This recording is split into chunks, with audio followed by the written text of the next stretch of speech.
Touch me with your dis...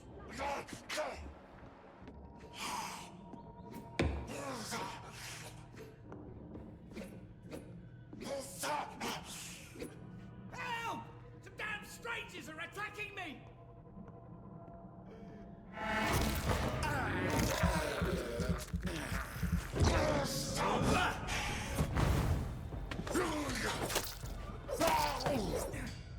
Get away from me! Don't touch me with your disgusting hands!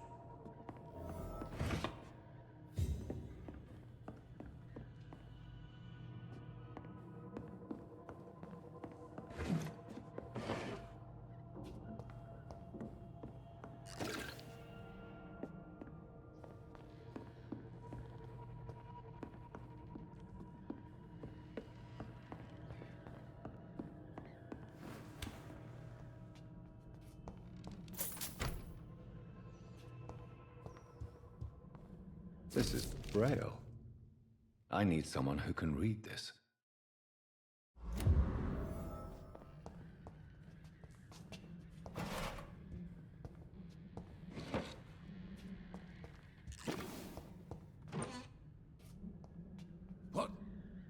What happened? Who are you? It's all right, sir. You're safe now. Oh, a fellow Englishman. Thank you, sir. For a moment, I thought those bloody heathens had killed me. What are you doing here? This place is not safe. Yeah, it's a cesspool, but it's mine. I came to collect some overdue rent, but those who still live here have gone completely bonkers. You're very lucky to be alive. Yeah, filthy immigrants. Fucking savages, every one of them. And now with this bloody fever, they're just animals. You can find safety of sorts in Whitechapel. If you're quick and cautious, you'll be able to avoid the savages.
This is no place for you, sir.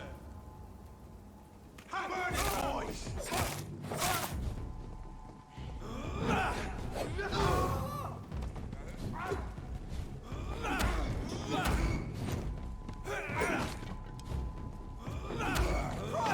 He's dead!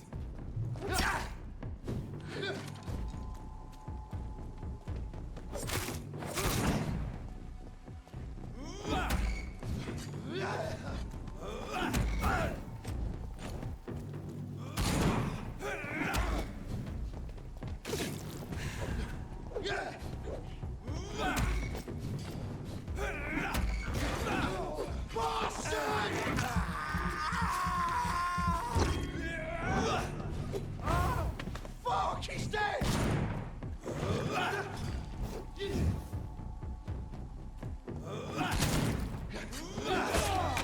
Die, beast! Die, leech!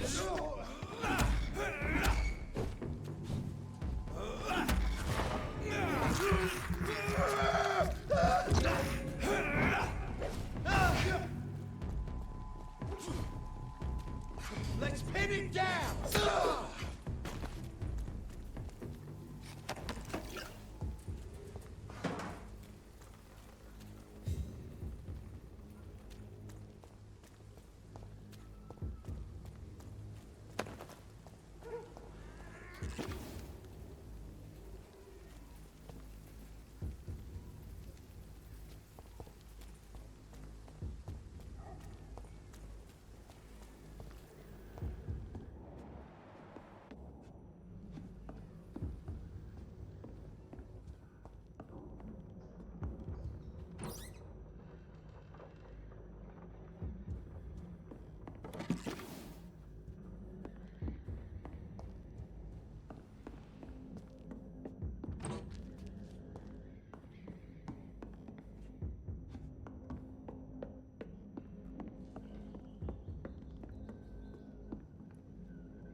Hello, sir.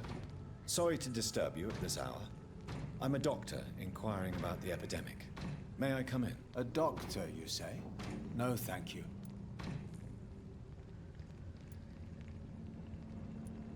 All right. I shan't insist. Goodbye for now, sir.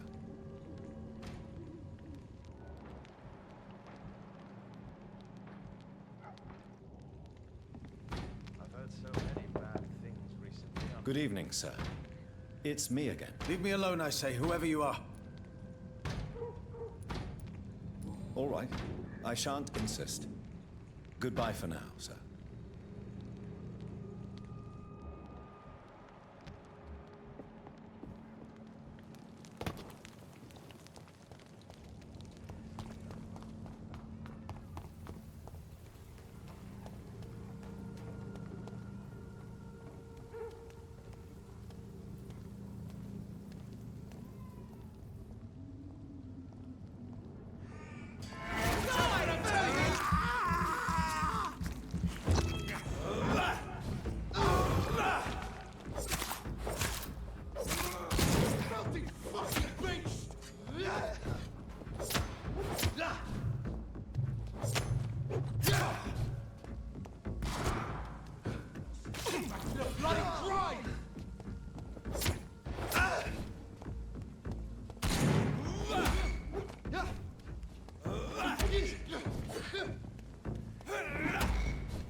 Away with you!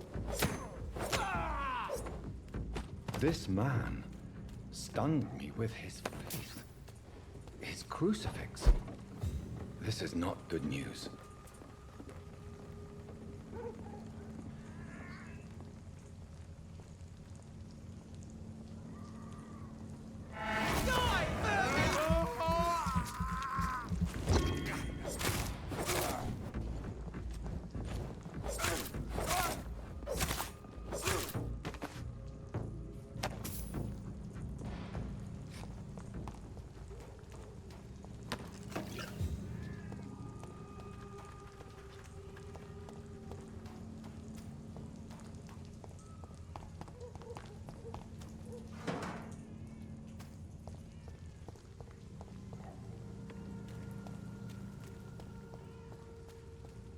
Whitechapel. This neighborhood is linked somehow to the kind Lady Ashbury's blackmail. First, let's find this Petrescu fellow.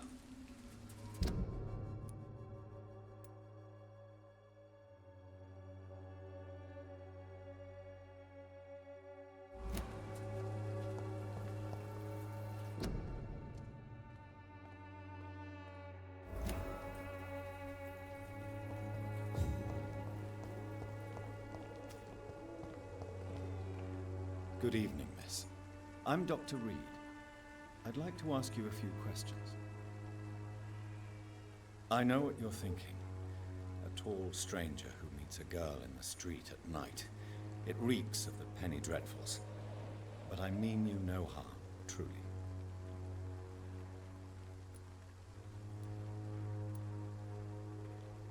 I know you understand what I'm saying. Your silence has nothing to do with you being mute, does it? Camellia, I know you work for Dorothy Crane. Please tell me about her secret dispensary. A stubborn and mute comrade. Nurse Crane and Darius Petrescu have been clever.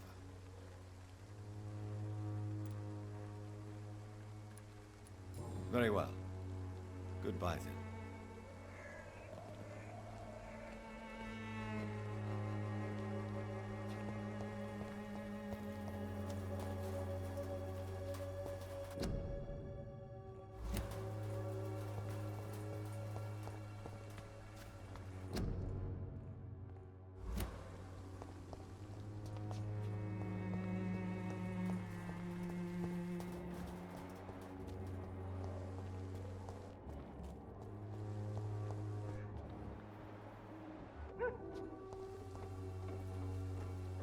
Excuse me, sir. Are you familiar with this part of town? Name's Clayton Darby, reporter. Sorry, I'm new to Whitechapel. But perhaps you could help me since you're a journalist. My name is Jonathan Reed. Dr. Reed, the famous surgeon. I'll gladly help if I'm able, sir.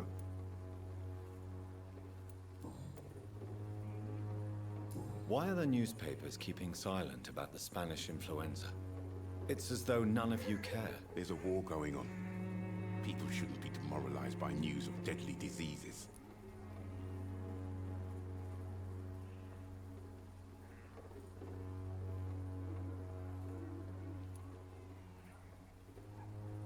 I served in France. Our top priority must be to put an end to this butchery. This war must stop now. Sir, streets are a battlefield too. An invisible and untold war is going on, and it must be stopped. What is a journalist doing in this borough after sunset? He goes where none of his colleagues would dare to go, to inform the country.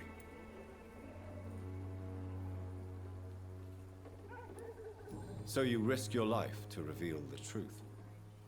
I saw many reporters do the same during the war. Whitechapel is the crucible of so many untold stories and tragedies. I want people to know them. That's quite honorable of you. But is the public interested? Not at all, sir. And that's why I'm an independent journalist, hoping to sell some stories.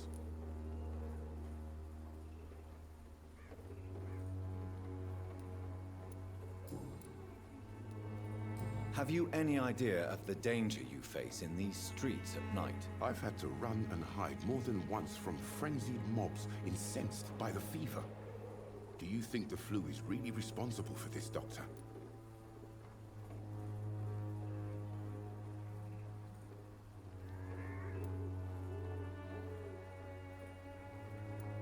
I must confess, some of my rational views have been shaken by recent events. I'll remember to stay away from the district's roughest streets then.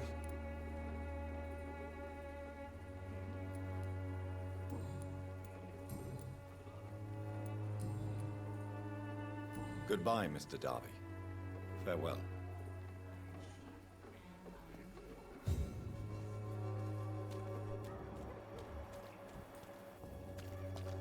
You look so pale, my lord. Would you like me to revive you? Don't be shy, handsome. What can Christina do for you? I'm not looking for what you're selling. But I'd like to ask you a few questions, if I may. I'm a doctor. Dr. Reed. All right then, but be quick. Though I usually get paid when I open my mouth.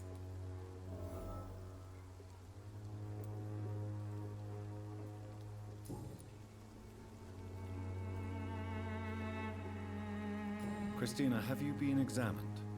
The epidemic is spreading fast in London, and you could be exposed. Or expose others. I don't like doctors or hospitals, but I don't like you asking questions. Considering your line of work, I assure you it is only a matter of time before you have health issues. If it is going to happen, it will happen. Right now, I need money. That's what's important. You can put your own life in danger, that's your decision. But what about your clients? If you're contaminated, you will put them in danger too. And you think that would worry me? If you knew the men I deal with, their health would not be what you'd worry about.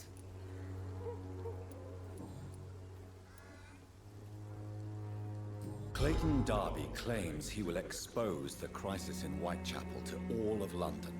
Do you believe him? I believe Clayton's courage will erode with time, until he finally leaves Whitechapel to start another fight somewhere else. Why this skepticism? How can you speak about starvation if you've never been hungry? Or about poverty? Or anything else you have never suffered from? Are you talking from experience? I've seen your type come here to get a good fuck in a cheap room or a dark alley before going back to their fancy houses in the West End.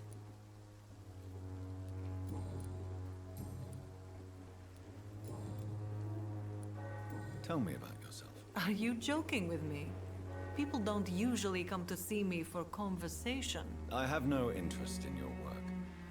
I am, however, curious as to what led you into this career. Short story. The war, exile, and England. This country is not especially welcoming. I've been refused many jobs because of where I am from. I had few options left.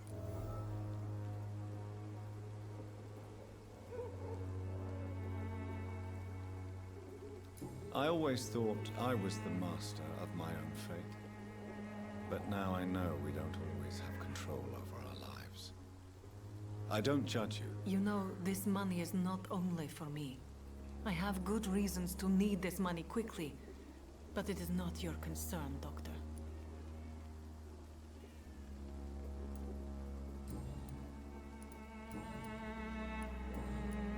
Goodbye, miss. Take care of yourself as best you can.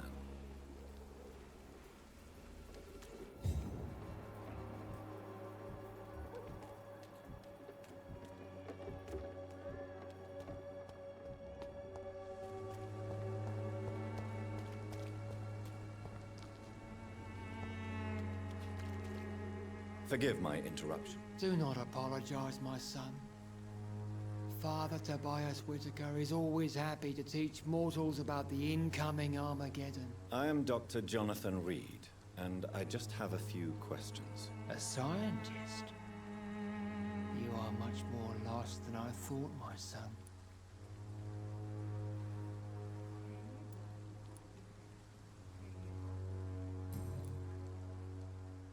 What do you mean when you say that I am more lost than you thought? All scientists are entangled in a world of causes and consequences.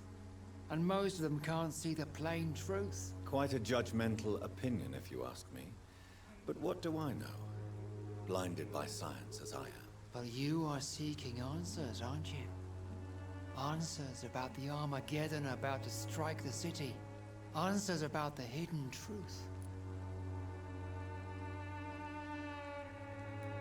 Well, I suppose I can spare a few minutes listening to your so-called truth. As a doctor, you must be aware of the decimating epidemic. But let me tell you that this so-called Spanish flu is just the beginning of the end. What do you mean? The beast is finally revealing itself, corrupting the flesh and the heart of men. With my own eyes I have seen them, those minions from the abyss. Really? And what would be your answer to this biblical threat? We must fight the disease before this legion outnumbers us. But not with scalpels and microscopes. No. What is left then? Cleansing fire.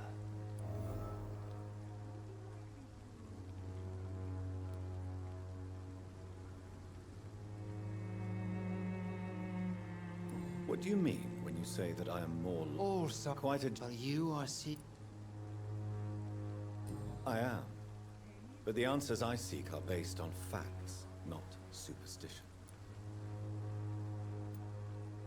Tell me, Tobias, what exactly is your plan concerning the cleansing of this city? God will recognize his own. More than once this city has risen from the ashes, hardened and purified by the flames.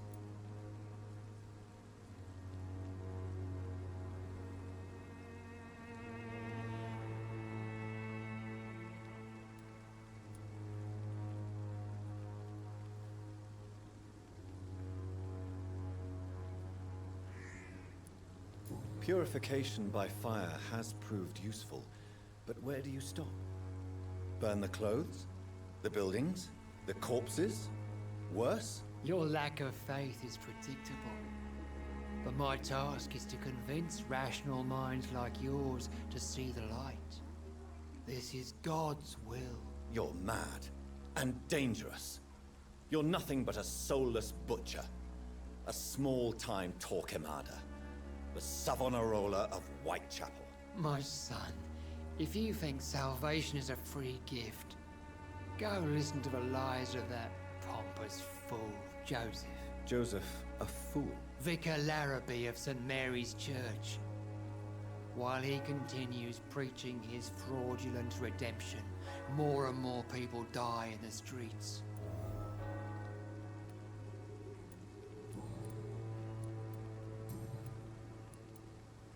Have you any friends? Any family left in these terrible times? No. But I have a disciple I see as my son. He is so devoted. I send him to preach the good word in the heart of this corrupted city. Where did you send him? I sent Samuel to the Stonebridge Cemetery, where the pestilence and evil grows night after night. You sent him on some preaching crusade during the epidemic. As a true believer, Samuel will fear no evil while he walks through the valley of the shadow of death.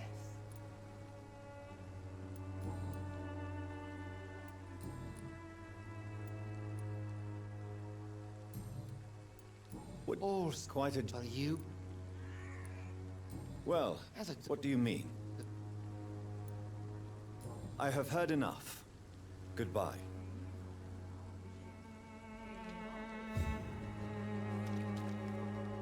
Good evening. It's for...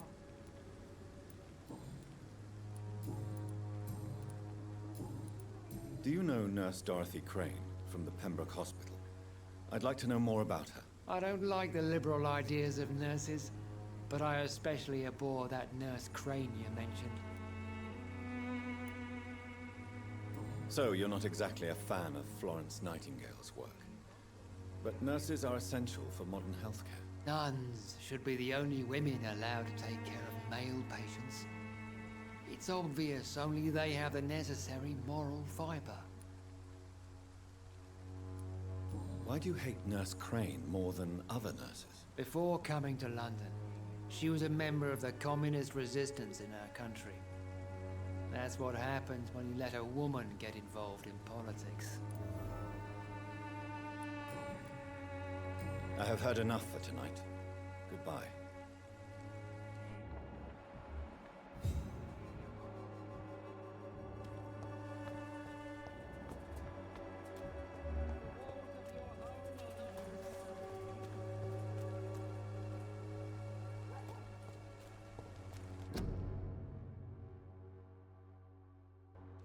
Cheap price, good quality. Come on, take a look. Don't be afraid. Welcome, sir. Please, take a browse of my wares. I am Dr. Reed. I would like to ask you a few questions, if you don't mind. Doctor? Interesting. I'm Barrett Lewis. Usually I don't have time to waste with talk, but at this hour of the night I can hardly refuse.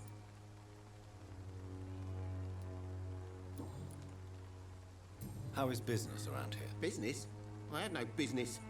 Between this racket, theft, and customers getting scared, I'm losing money every day. I see.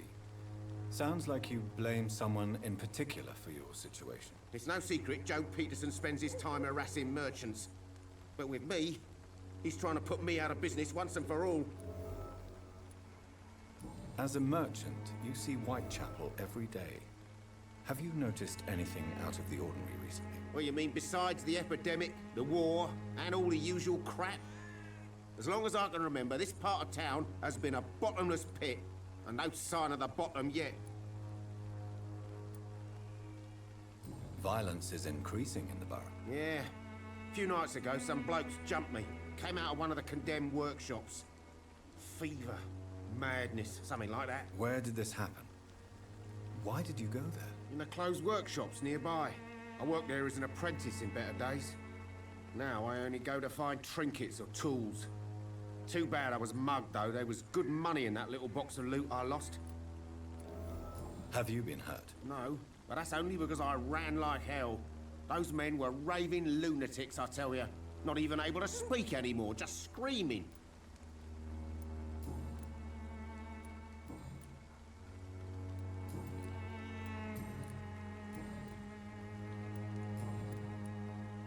Have you heard of a nurse called Dorothy Crane? Nurse Crane? So the bitch really is a nurse, then? Always thought she was just some crafty foreigner, that one.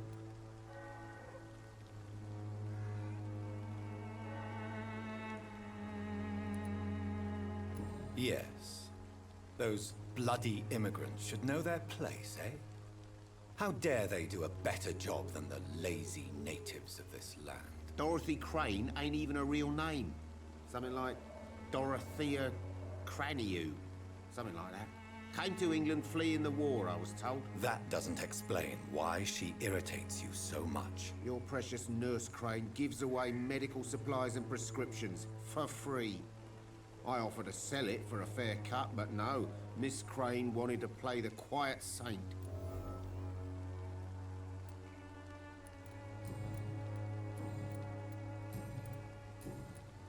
Goodbye for now, Mr. Lewis.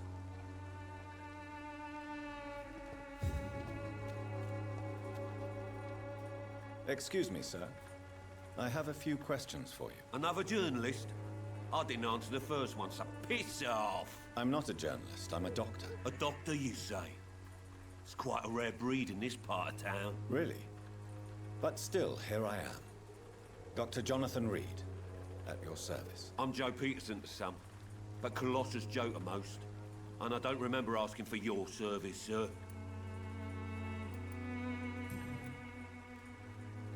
May I ask what you do around here? I do whatever I want, and sometimes even more. Now sod off. According to you, physicians are scarce in this part of town. Why is that? Not familiar with this neighborhood, are you? I guess your fancy colleagues are too afraid of being stabbed in the back. This part of town does have quite a reputation. Would you say it's justified? Totally. Look at me, for instance. I always look my opponent in the eye before knocking him out. How did you become the local bully everyone is afraid of, Joe? There's no pride in roughing up poor bastards. But this is the only job I've found. And it pays well, too. A job? So you're racketeering for someone else? I got enlisted by the Wet Boot Boys, a gang from the docks. I'm their muscle for their dirty work.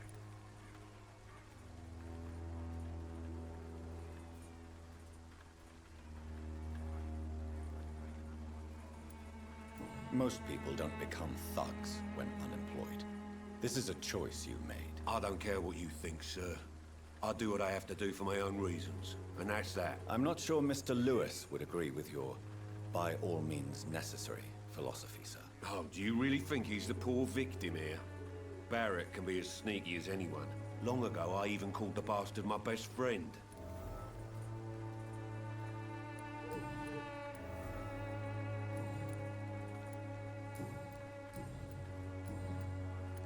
Have you heard of a nurse named Dorothy Crane? She's a colleague of mine, and is supposed to live around here. Dorothy Crane? Yeah, I know her. One of the few good souls who dare to help the sick around here. Could you please tell me more about her? She's a nice girl.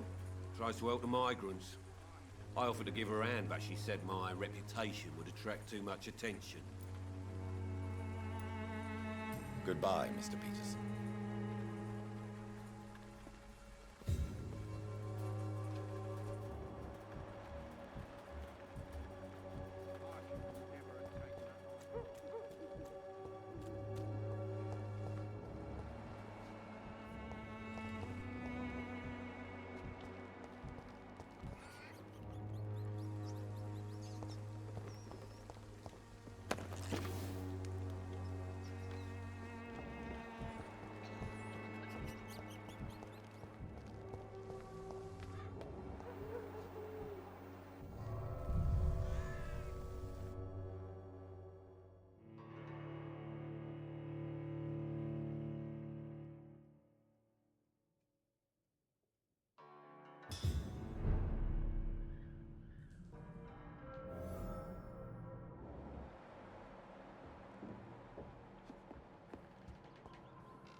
Me? I'll not die in some piss-stinking alley reeking worse than a week-old lavvy. Boy. Are you all right? The bastard hit the wall next to me. I don't even know if he meant to miss. If you've been hurt, I can help you. I'm a doctor. Name's Albert. Remember it. Now bugger off.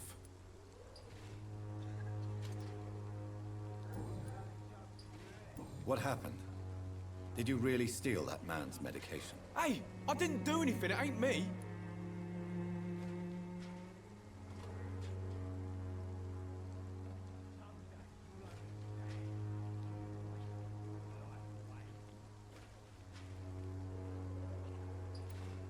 Yes, you did.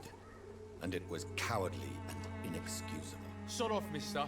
You ain't got no clue what's going on here. Bastard was a soldier in the war, so now he's got the right to shoot me. It's true. I'm not familiar with this part of town. Perhaps you could help me. I said sod off. Go find yourself another guide.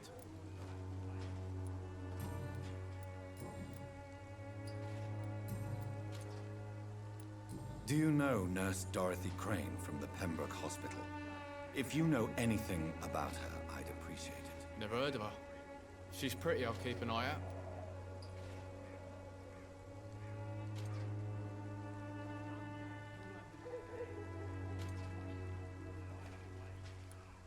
I found the recruiter you were expecting. He's dead, but he carried a note. The Wet Boot Boys have accepted your application. I knew it! I told you I was tough enough. I'll be free soon.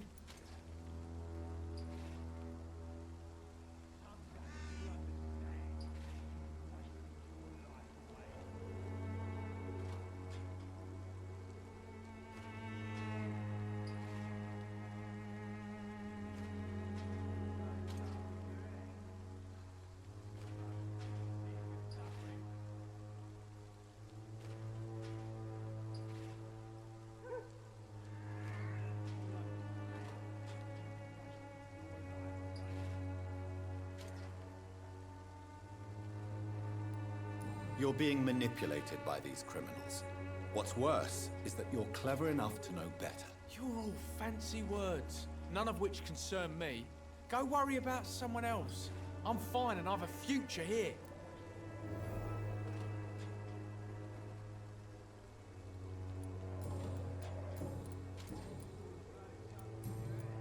Goodbye, young man. I'll not die in some piss-stinking alley reeking worse than a week-old lavvy.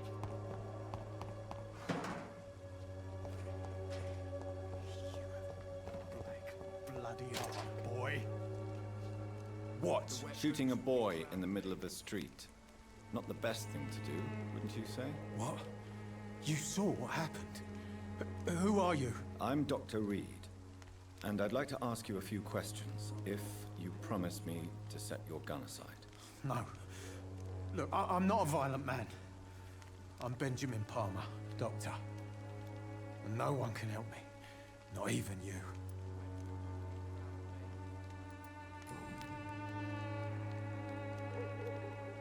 What can you tell me about this place? Nothing to say, really. This is where I used to live, and this is where I live now.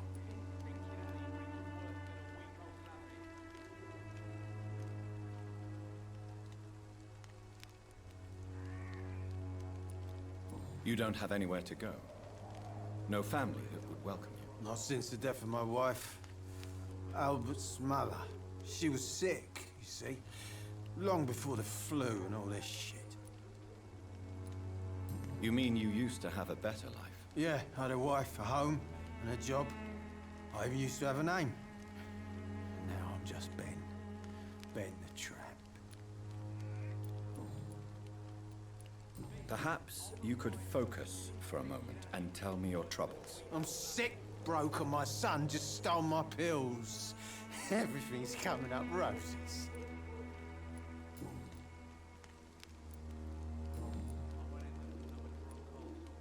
Whatever the boy did, I'm sure he didn't deserve a public execution. I swear I didn't want to hit him. It's just that I'm sick in the head, you see, and the boy he just frayed me last nerve. What is it, Benjamin? It was the war, wasn't it? Your nerves are shot, aren't they? I need some answers, Private. From one soldier to another. The doctors called me a liar, a coward. Put me in a straitjacket, locked me up. Finally, they sent me back to the front lines with a handful of tablets.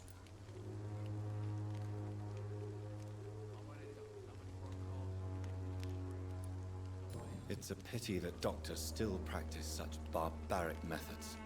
It's a dishonor to our profession. Now only the pills stop me thinking about this shit. To not hear the explosions. I'm even scared of the dark these days.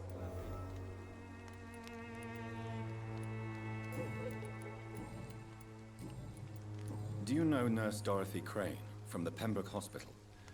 Have you heard anything? It's funny, I've been searching for her too. I need some pills. But the woman is a phantom, if you ask me. Really?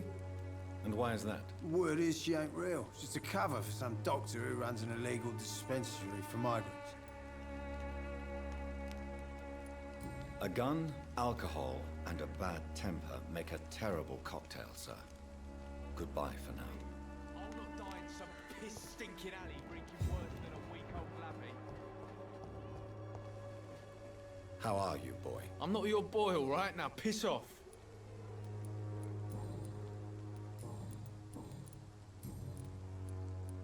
Goodbye, young man. Me? I'll not die in some piss-stinking alley reeking worse than a week-old lavvy.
Bloody joke to you, innit? Stippling trucks from the city or something.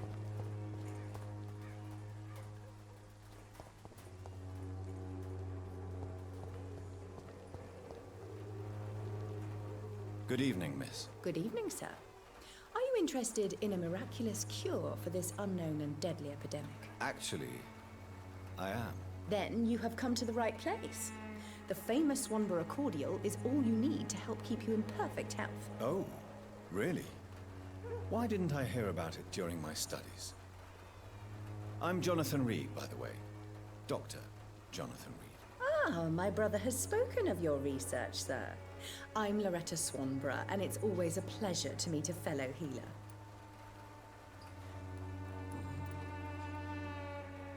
Tell me, who intrigues you most in Whitechapel? The region itself is something to see, but I would say Camellia the mute florist who gives away her flowers. What do you think of the locals? Most of them are afraid or desperate. They all come to me eventually for my remedy. Is there anyone I should avoid? Cadogan Bates, without a doubt. The bloody bastard remorselessly exploits poor migrants as soon as they get here.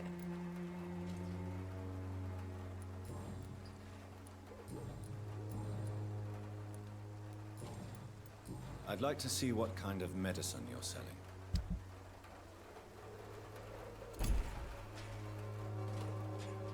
Good evening.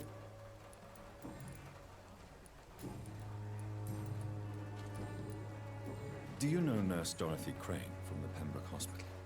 I'd like to know more about her. I don't like to talk about competition. Competition, you say? Never met her, but it seems she provides some sort of medical care to the poor. The whole thing has to be some sort of scam, if you ask me. Goodbye, Miss Swanborough. Perhaps we'll talk again.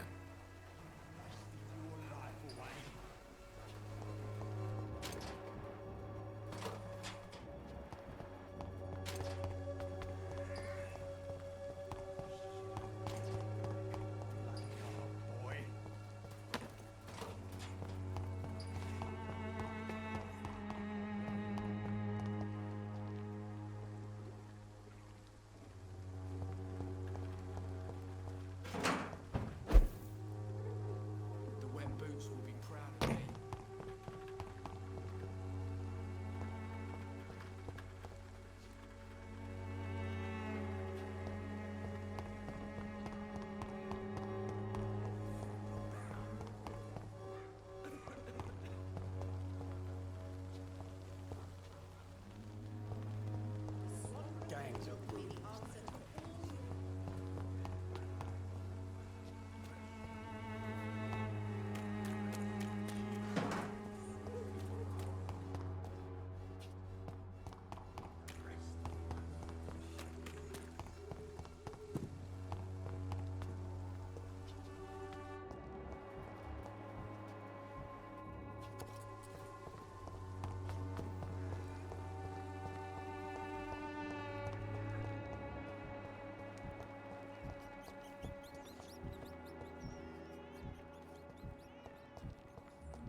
Cheap price, good quality. Come on, take a look. Don't be afraid. Hello, young man. I'm Dr. Reed, and I would like to ask you a few questions. May I enter, please? Sorry, no, sir. My father does not like people entering our house, you see. Your father is worried about you, boy. He asked me to look for you. So my father actually worries about me then? Okay then. Come on in. I'm Harry, by the way. Even my dreams are soaked with gloom.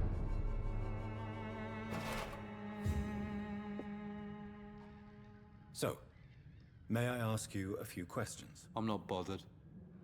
What could be worse?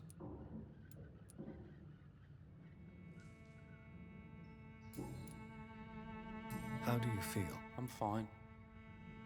I mean, it's not easy every day, but I'm fine. I'm just tired of being sick all the time. If only I could be tough, like... Well, you know.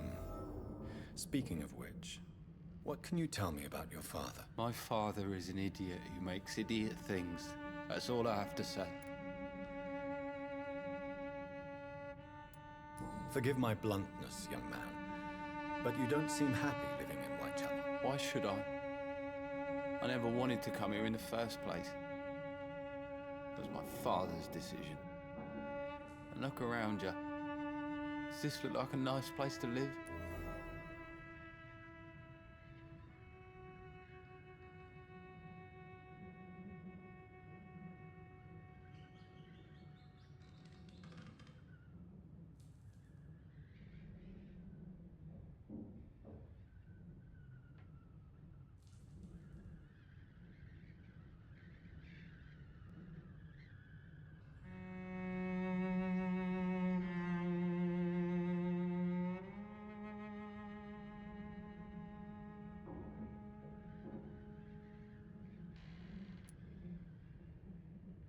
I'm sure your father did his best when he found this house.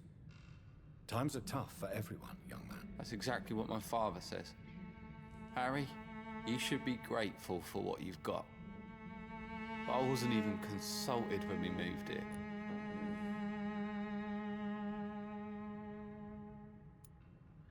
If life here is so terrible for you, why don't you just leave this place? Have you ever spoken to your father about it? I don't go outside. It terrifies me so. I went outside once without my father noticing and I saw terrible things. Bloody and frightening things. So that's why you stay at home all day? For fear of the epidemic? I'm not afraid of disease or death, Dr. Reed. It's the living I'm afraid of.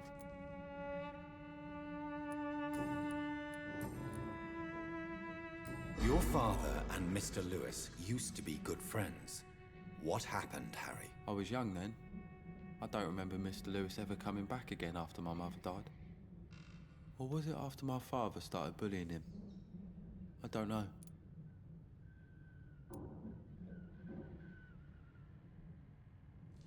Have you tried speaking to Mr. Lewis about it? I don't go out often, but yes. And he scolded me and told me to leave him alone. I guess my father frightens him too much. But you are not responsible for your father's actions. Am I not? Dad always says that he joined that gang for my safety. So if I wasn't born, people wouldn't be worrying about Colossus Joe.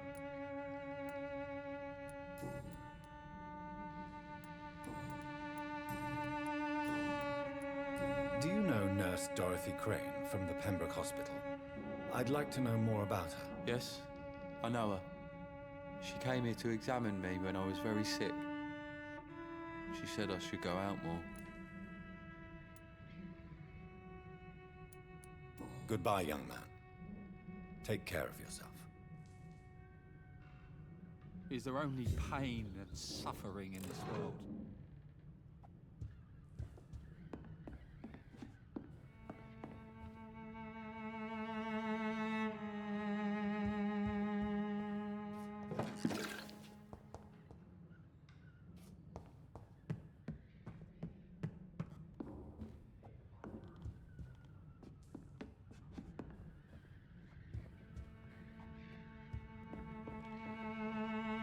It's locked.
Neighbours, for Christ's sake. I prefer not.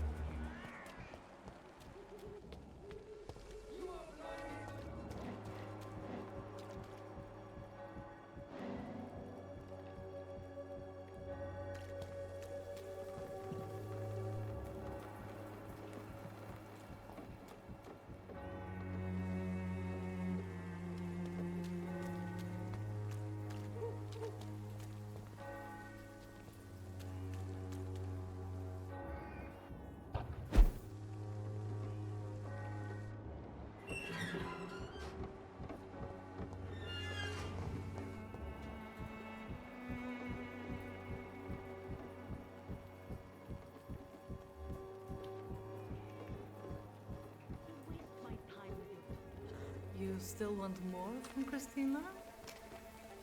When we spent the night together, my wallet went missing. Are you calling me a thief? I don't have your stupid wallet. I know you. You're a nice girl. Can't we solve this amicably? No, I don't think so. And if you think you know me just because we share the bed together, you're just a lousy and arrogant journalist.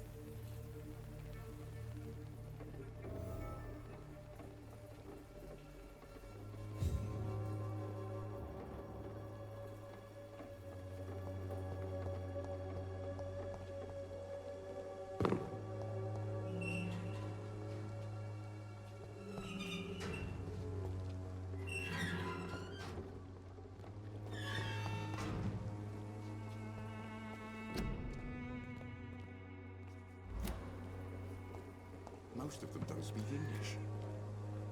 Good evening, Doctor. Can I help you?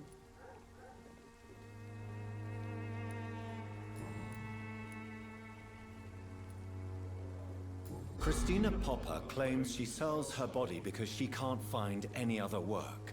Do you believe her? Of course I do. Her story is exactly what I want my readers to understand.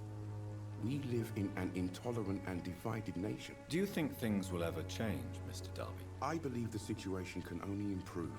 And now that women can vote, I'm convinced things will change.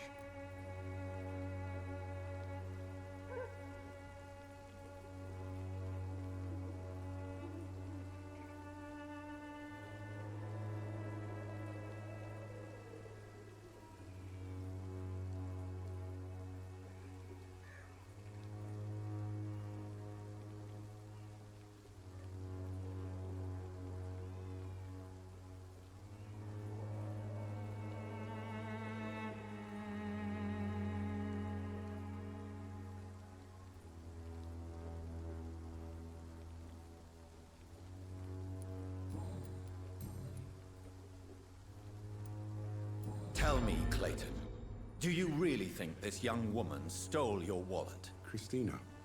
Yes. I recently met her. A nice girl, despite her questionable conduct.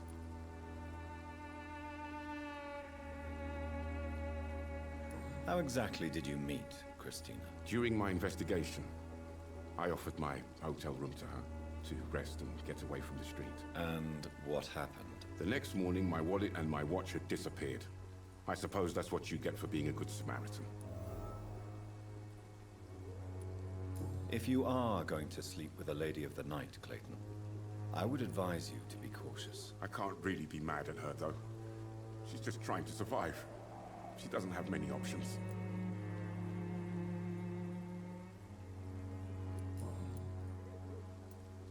Was it wise to become so intimate with a woman you were supposed to interview, Clayton? Maybe it was. But I have learned to look for the inner truth and beauty in people.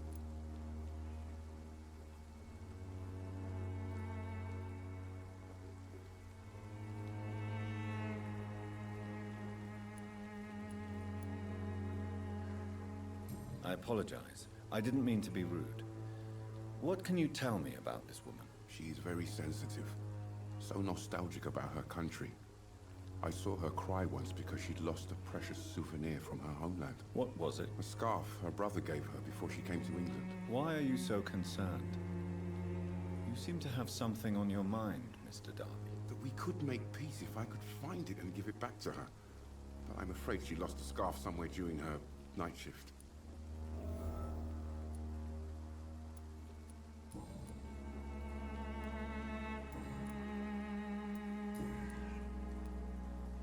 I found this scarf. I believe its owner would be happier to receive it from you. Dr. Reed, I may be a humble and dogged reporter, but I recognize a gentleman when I see one. Take this for your trouble. Mr. Darby, I believe your feelings for Christina are deeper than you might admit. I'm the journalist here. I'm the one who makes assertions. But as a journalist, you also have to honor the truth. So, what is the truth about you and Christina? I won't use the word romance, but yes, I do care for her. A lot. I hope the feeling is mutual. Ridiculous, is it not?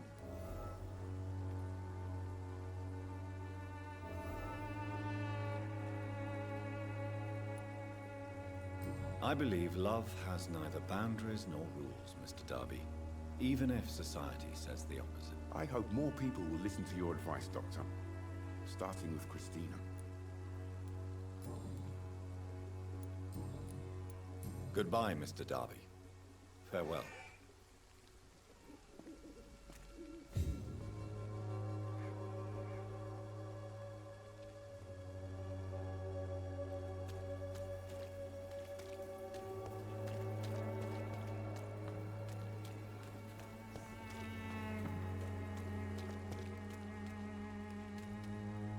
Good evening, Christina. Change your mind, Mr. Reed?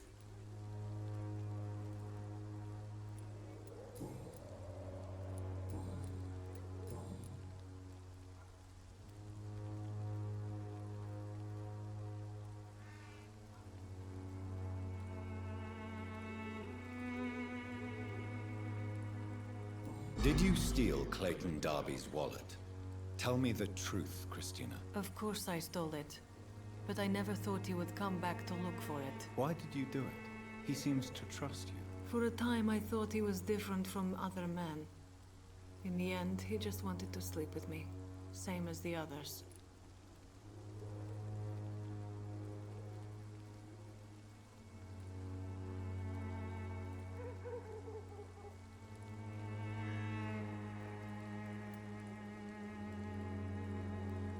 Perhaps Clayton is different. Maybe you two should talk. A conversation couldn't hurt. I know what I am and what people call me. I sleep with men for money. If I can accept that, why can't he? No. My future is with the ones I love, not with Clayton Darby. The ones you love? The money you stole is not for you, then? My brother is still in our hometown in Romania. I am the only one who can buy him a ticket to England.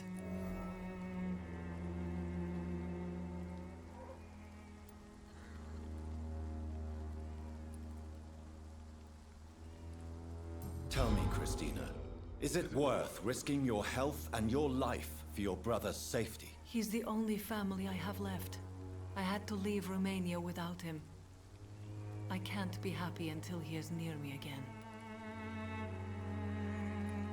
I understand your concern. I spent many months away from my family when I served on the front line in France. Every time I write to him, I fear I won't receive an answer. It kills me to know he is still there.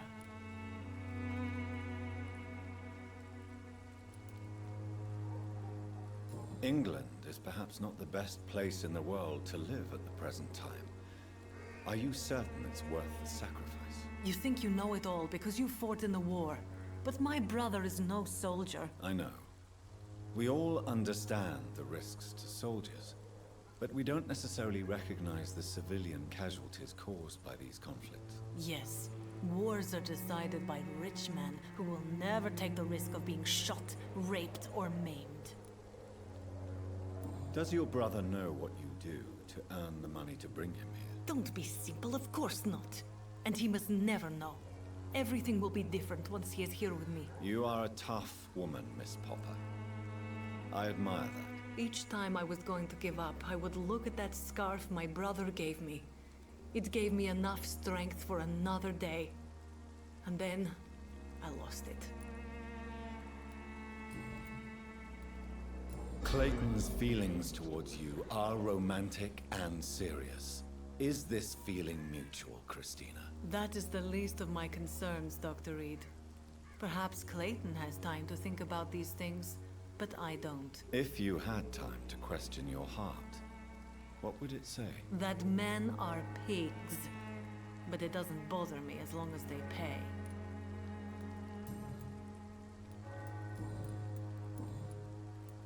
Do you know Nurse Dorothy Crane from the Pembroke Hospital? Anything you can tell me about her would be helpful. I don't know her, but I know her name is Dorothea Crăciunescu. She came from Romania like me and many others. You seem to respect her. Dorothea helps the sick people of Whitechapel. Everyone should respect that. Goodbye, miss. Take care of yourself as best you can.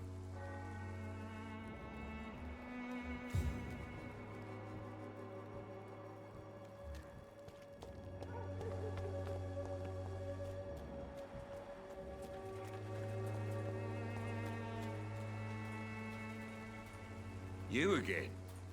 What do you want this time?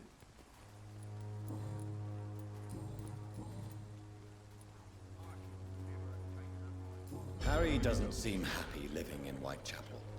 Why did you make him come here? I've always put my son's interests above everything else, whatever he may think.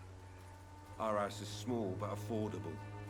The walls are thin, but the door is solid. You really love your son, don't you, Mr. Peterson? He's my pride and joy.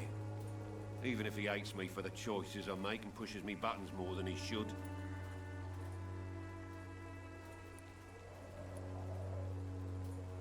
Do you have any regrets? Only one. Not to have my beloved wife by my side. She died when Harry was little. My sweet Jane. She gave the boy confidence. Since the criminal nature of your job means you could be arrested, are you not afraid of what would happen to your boy if you were? No one will ever take my son away from me. If that ever occurred, I'd hunt the bastard down and rip off his head with my bare hands.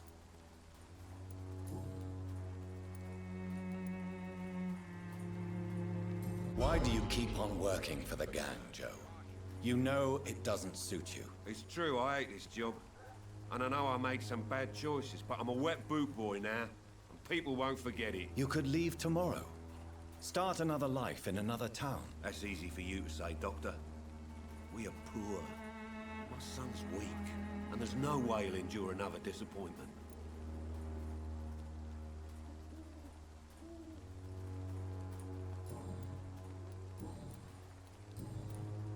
Goodbye, Mr. Peterson.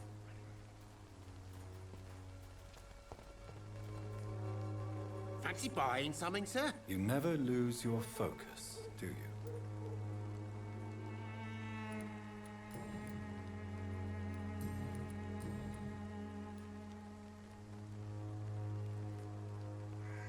Joe Peterson. He's the villain here, isn't he? But you seem to know each other. I've known Joe for years. I saw him box once or twice. He was a friend then. But these days, he's just another thug.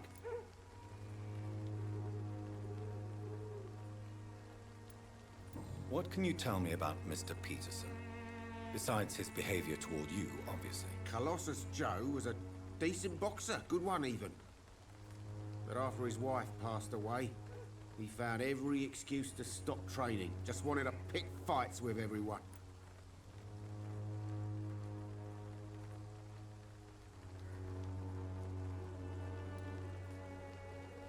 Without making excuses for him, it's safe to say that despair can poison even the sanest mind. We've all had some rough times, ain't we? But most of us don't use our fists to see us through. And no one has ever stood up to this thug. Nobody will be fool enough to stand against a wet boot boy.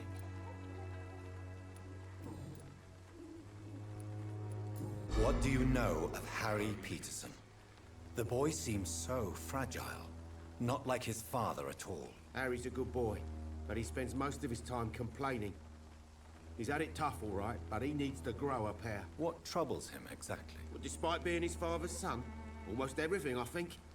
He never wanted to come to Whitechapel in the first place. Hates this place more than most of us.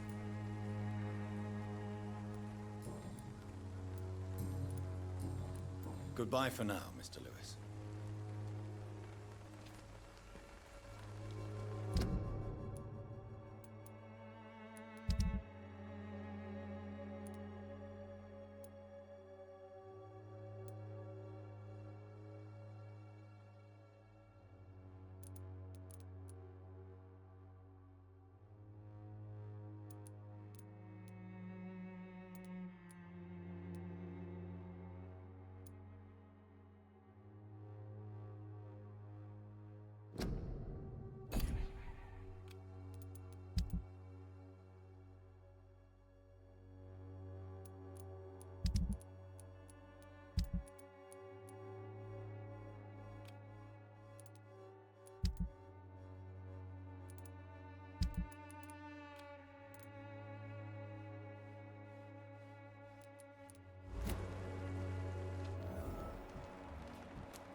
This could be the box Lewis thought he lost.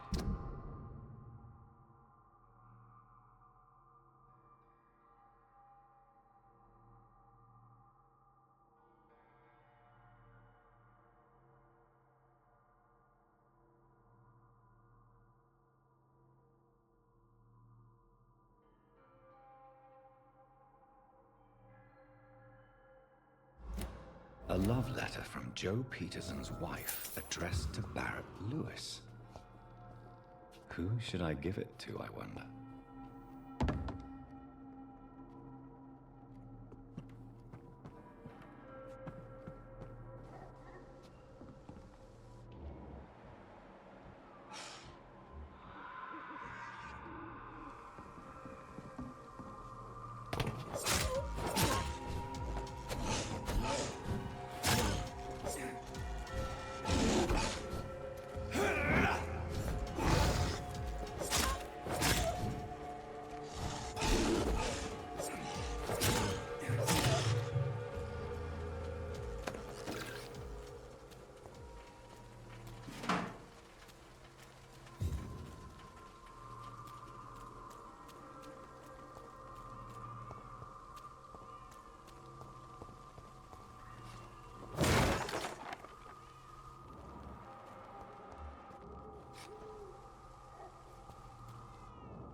You just look the other way this week, Chuck.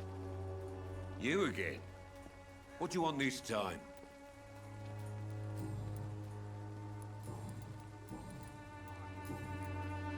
Goodbye, Mr. Peterson.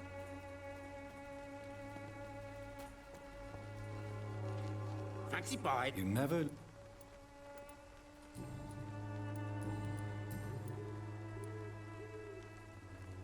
Barrett, you had an affair with Joe's wife, didn't you? Yeah, I did. She's the only woman I loved. My first regret is that she stayed with Joe after Harry was born. The second is I never shed a tear when she died. Do you mean you're Harry's father? No one will ever know for sure. And it's better that way. And I don't believe I'd have been all that bad as a dad.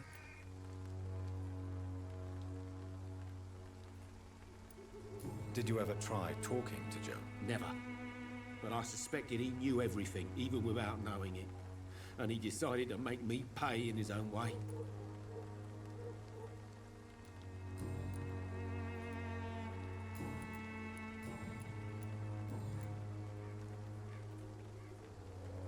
Goodbye for now, Mr. Lewis.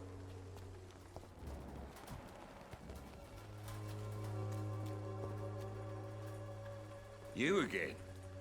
What do you want this time?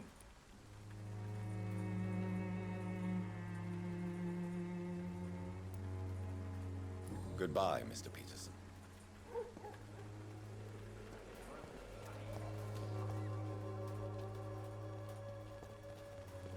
Fancy buying something, sir? You never lose your focus, do you?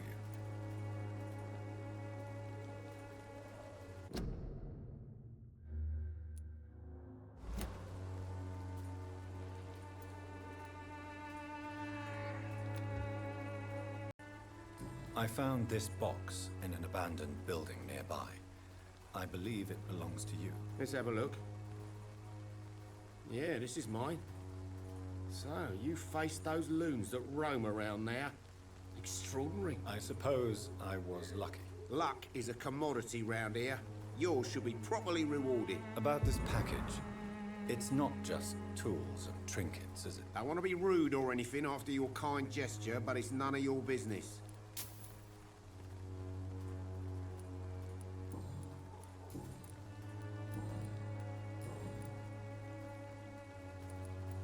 Right then.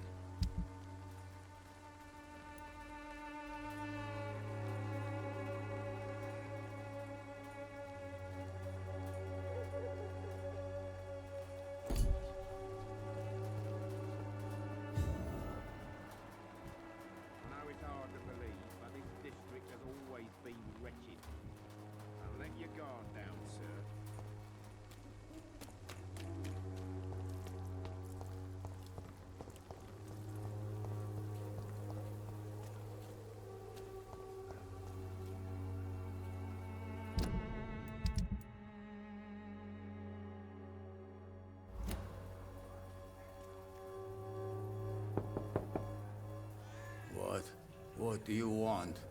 Leave me alone. Good evening, sir. I'm Dr. Reed. I'm looking for Nurse Dorothy Crane. There is no Dorothy Crane here. Now goodbye. I'm afraid this medical leaflet says the opposite, sir. Really? Well, I'm afraid I'm going to close this door right now. Go bother someone else, Mr. Doctor. To enter that house, I must discover who this man really is. Maybe I could start by observing what he's up to.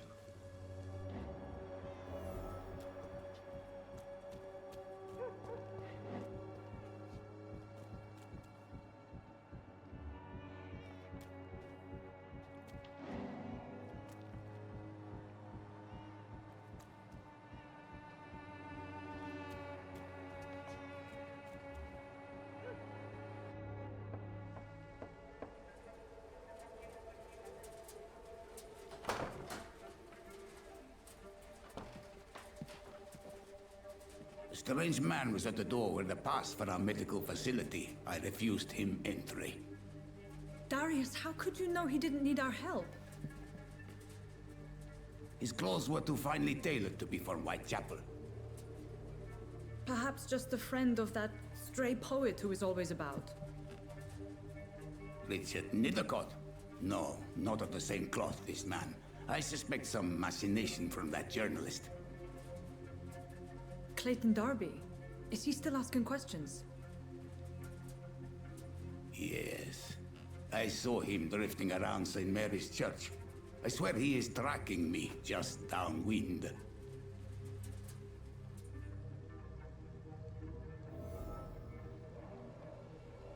I must talk to that journalist or the poet. They must know about Darius. Nearby the church they just mentioned.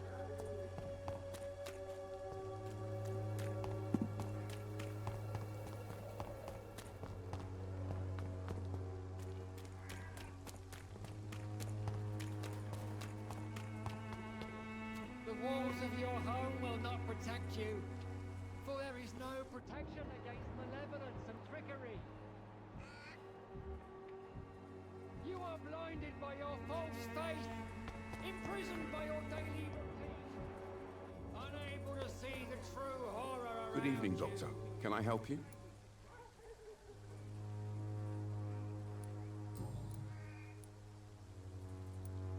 Do you know that Christina is hoping to pay for her brother to travel to England in the near future? I see. No, she didn't tell me that. But that explains many things. Do you believe she will ever see her brother again? As long as the war rages in Europe, I'm afraid her chances of seeing her brother again are slim to none.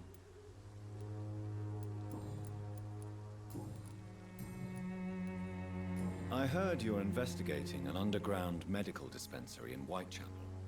What do you know about it? Not much, I'm afraid.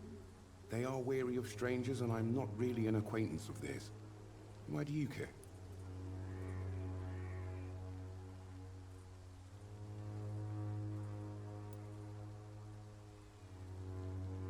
It's confidential. Speaking as a doctor, I'm sure you understand. Are you sure you're not just concerned about the repercussions that a scandal involving a certain Nurse Crane from the Pembroke Hospital would bring? Without a doubt, you are a damn fine journalist, Mr. Darby. What do you know of her accomplice, a man named Darius? I don't know much about the man. He's very cautious. Never goes out. Doesn't seem to have any friends or family. He has no relatives at all? No. Except for that strange man, a poet named Richard Nethercott, who sometimes comes by. Darius would never let him in. Where can I find this Mr. Nethercott? He spends most of his time lurking around Whitechapel, talking to himself or declaring verses. These days, you can usually find him behind the church.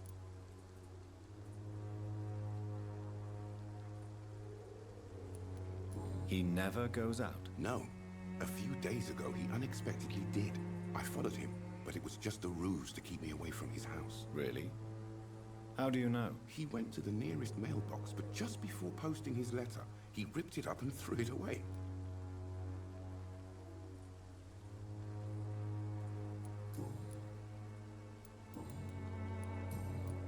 Goodbye, Mr. Darby. Farewell.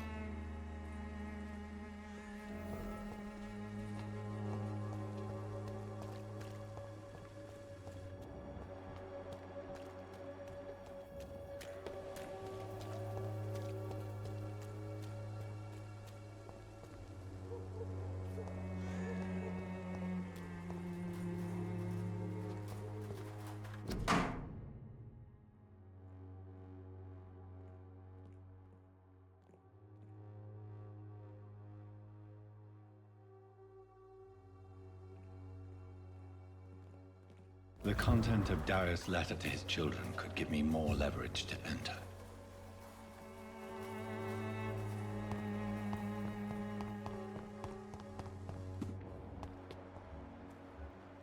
It's locked.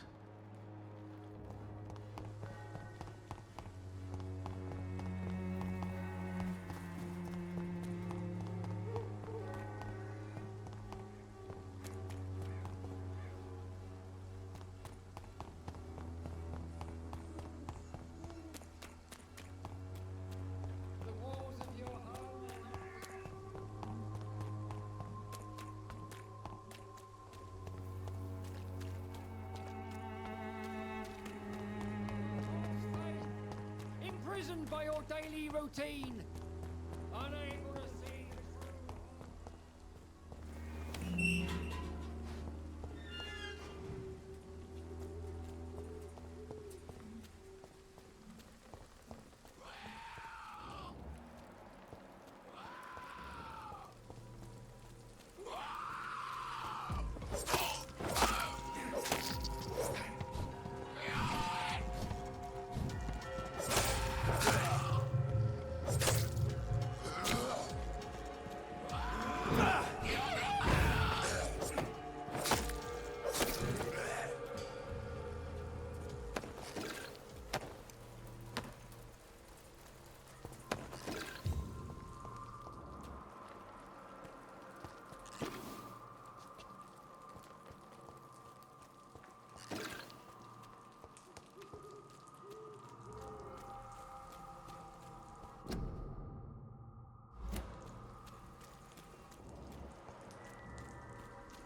Good evening, sir.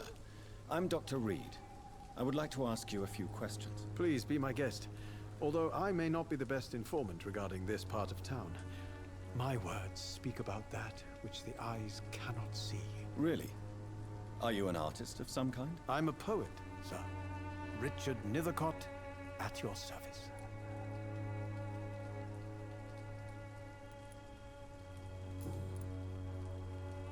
May I ask what you're doing at this hour of night, sir?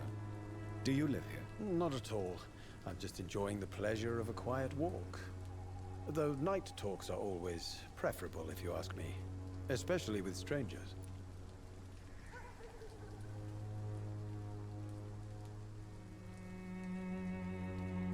But are you not afraid of the epidemic? Oh, why should I? I see some equity in the Spanish flu. No flesh should be saved, say the scriptures. Good or evil, rich or poor, all are equal in the eyes of the flu.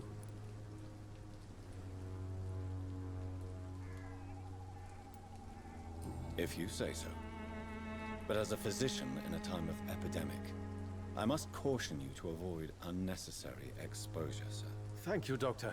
But we both know the seeker of truth has to go boldly where the weak dare not.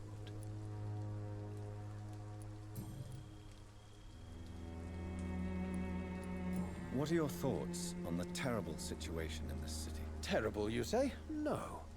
Of course, the death of so many innocents is a tragedy. But the scourge has not been all bad for the city. Oh, no, sir. What are you talking about? Do you remember London before the flu? Noisy, cacophonic, quiet nowhere to be found. And now, listen to this oddly peaceful silence.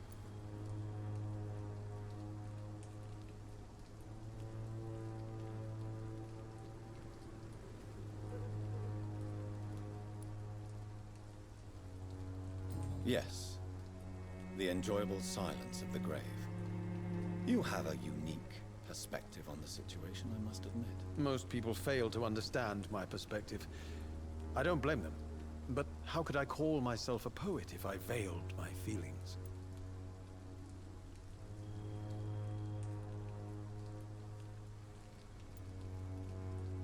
Are you aware that your life could be in danger in this part of town? But this is where I must be to feel the real beat of the city. I had to come, see it for myself, alone.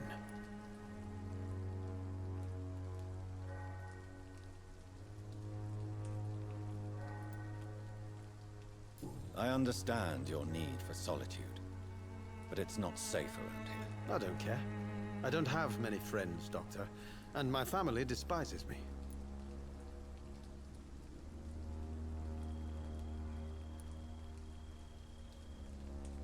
If some misfortune came upon you, who would be here to help you? Well, you, for a start, my dear Doctor.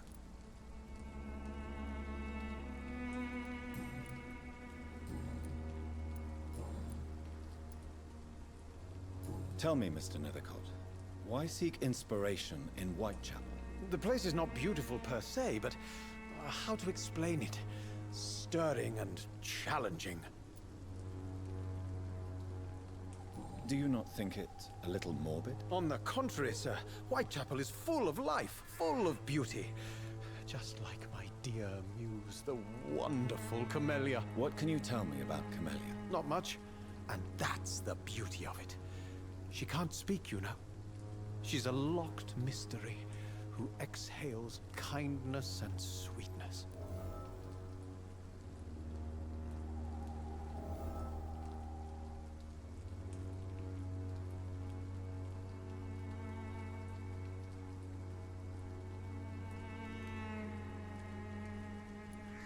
Perhaps you're just afraid to find out the truth about your muse. One day, perhaps, I'll ask her to come with me. But will she still be my wild flower of Whitechapel if she moves uptown?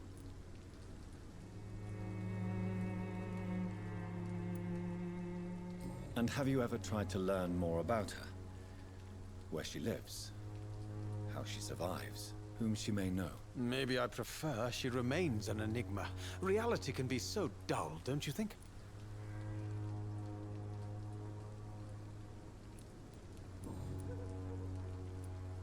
In what way, exactly? The struggle by gaslight, the barren smiles and the added hunger under the rain.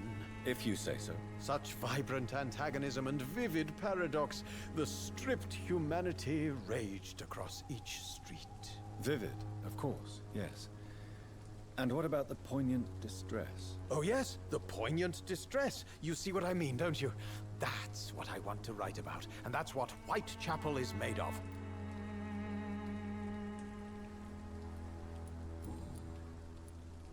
Did you know the mute florist is a member of a secret society? No, I didn't. But I thank you for this information, sir. For it only enriches the mystery surrounding the precious camellia.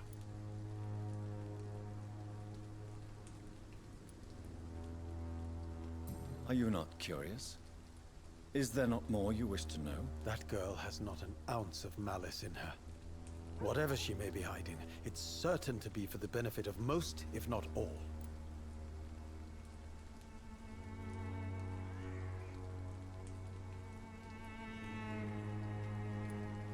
I fear you are a hopeless romantic, Mr. Nethercourt. Guilty as charged, Dr. Reed.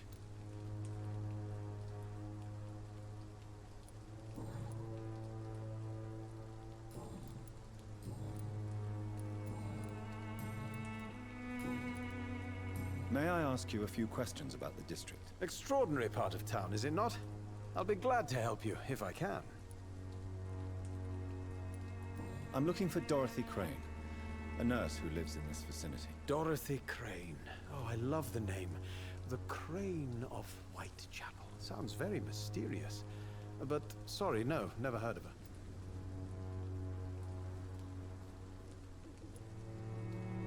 What can you tell me about an old man called Darius? Darius Petrescu? Yes, I know him. At first, I thought he was only a small publisher. I invited him to publish my work, but his reaction was pretty clear. Not interested in your talent? Darius is an old political activist who takes delight in printing tracts and lampoons. Those communist activities only require mediocre writing skills.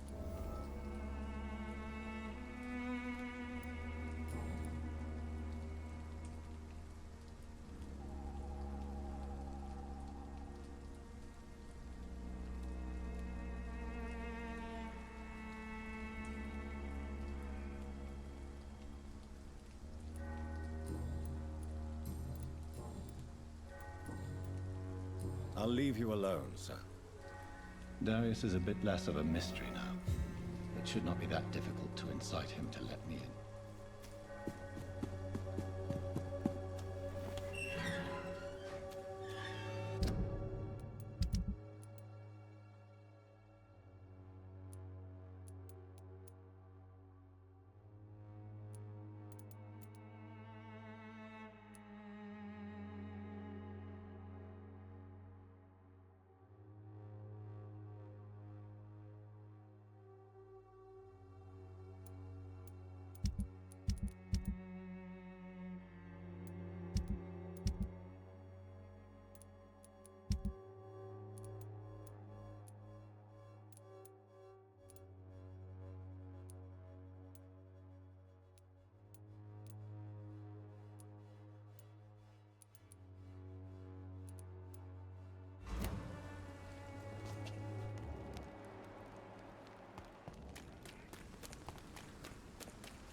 Oh, Camellia, silent flower of nature, an angel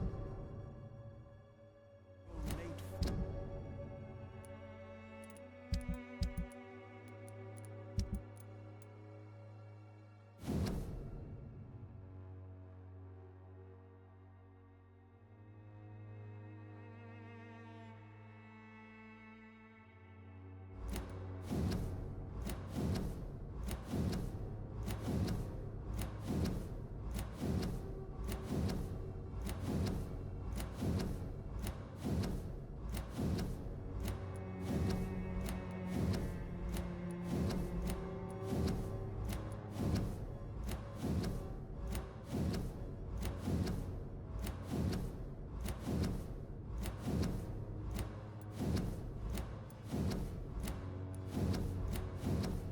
These men, they're a company of professional vampire hunters.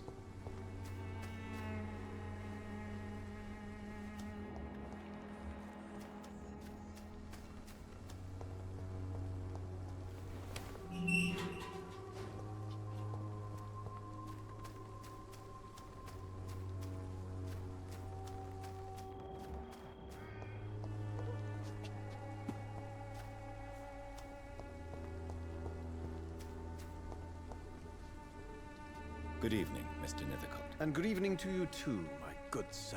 Can I be of any help?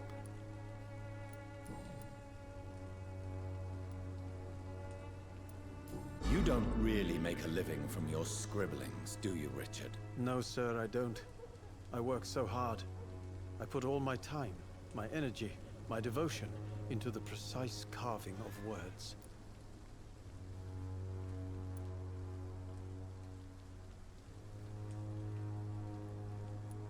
When she was younger, my mother was a painter and a poet. She told me many times how poor her artist friends were, and how she helped them. My parents pay for my rent, my food, and my clothes.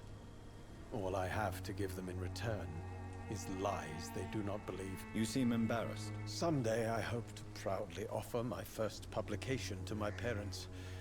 Until that day, I'll remain the failure of a son they have to support.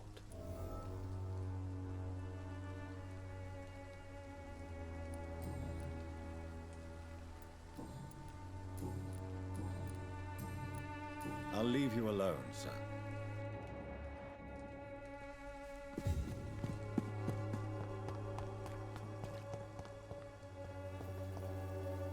Hello again, miss.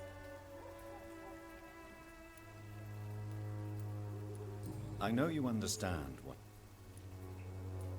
Tell me about Richard Nithercott. I understand he is quite fond of you, Camellia.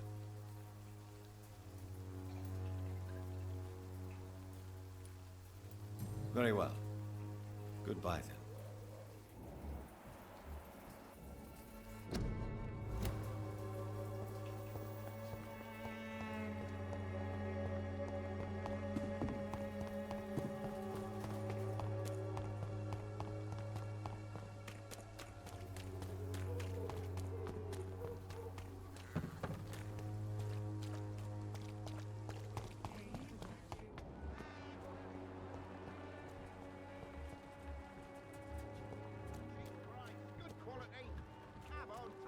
Don't be afraid.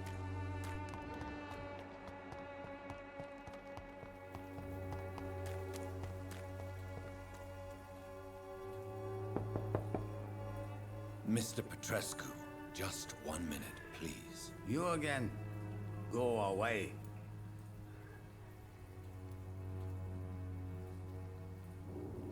Sir, wait. Stop this nonsense. I know Nurse Crane is here. Shall we speak man to man, you and I? All right. Speak up. Don't you see we're on the same side? We fight to help the poor, sick, and abandoned. I'm nothing like you, Mr. Doctor. Yes, you are. You too believe in providing medical care without charge. You know what we have to sacrifice to make the world a better place. I have to admit your words have conviction. All right, I'll let you see Dorothea. Don't make me regret this, though.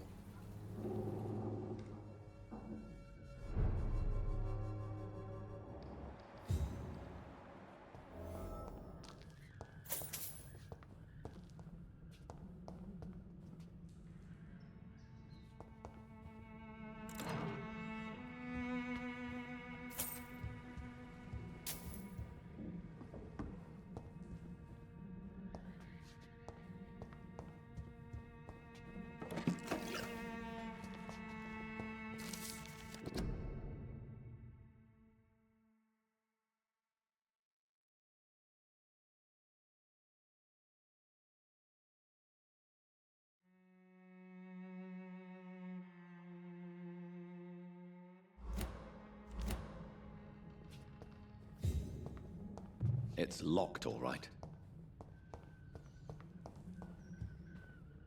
If you want to talk to Dorothea, you must go across the courtyard and take the stairs. We've not been formally introduced. May I ask your name and occupation, sir? I am Darius Petrescu. I'm here to keep snitches and spies away from Dorothea. And I also run this little print shop.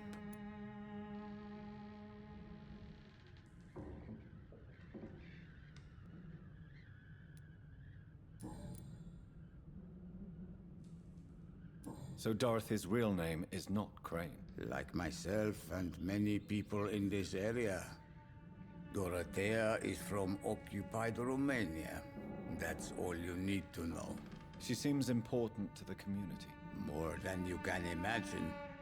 The West End does not want to hear of Whitechapel's misery. Dorothea is one of the few doing something about it.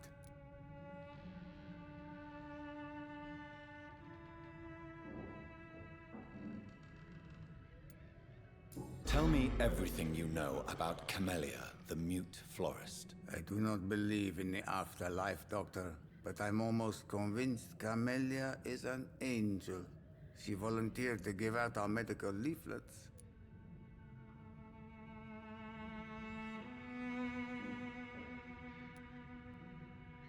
Are you not worried for her safety? She is as brave as she is tough, and clever, too. If only I had met her when I was younger. Are you in love with Camellia, Mr. Petrescu? Don't be stupid. If I had met her when I was younger, we could have won our revolution.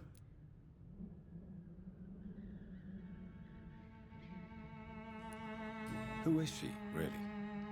Do you know where she's from? She's not from around here, that's all we know. Camellia is not even her name. It's her favorite flower. You say she has no close family? Well, there's that awful poet who constantly follows her around like a lost puppy. A good man for sure, but a very poor writer.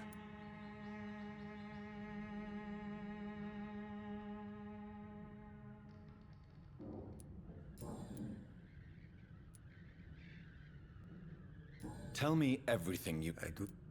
Who is she? You say she... Well...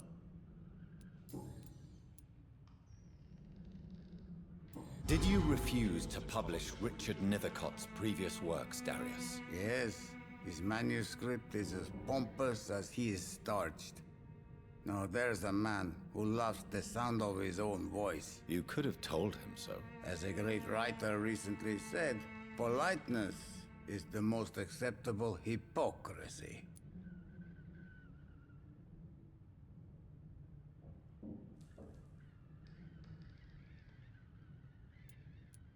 Tell me everything you know about Camellia, the mute florist. I do not believe in the afterlife, Doctor.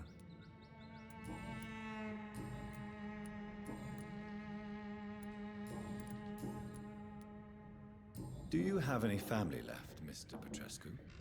Children or grandchildren? Who knows?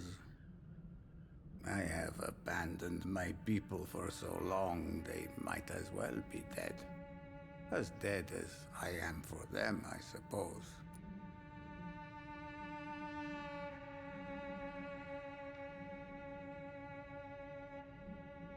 Don't be embarrassed, sir. If you must know, my own father disappeared many years ago, and I forgave him. It's quite awkward to talk about our families like this, but... Thank you, Dr. Reed. I appreciate your trust. This war won't last forever. Did you ever think of returning to your country now it's free? No. I have taught strength and determination to my sons and daughters. I'm an old, dying man who only has memories of better times to cherish.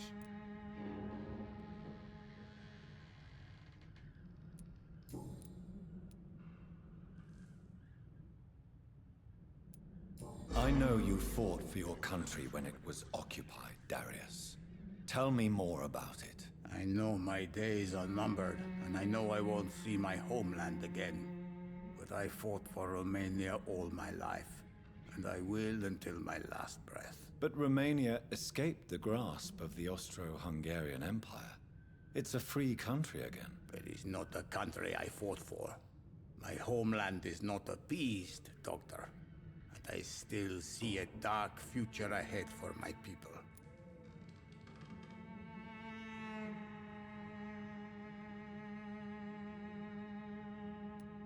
How did you meet Nurse Crane, Darius?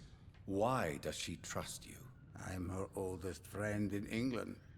Dorothea and I share many ideas about this country and about the country we left. You mean occupied Romania, don't you? Even if not directly, I fought against your enemies. Really?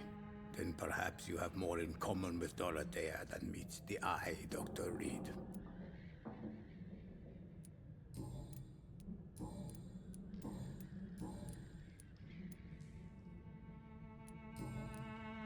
Goodbye, Mr. Petrescu.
I need help!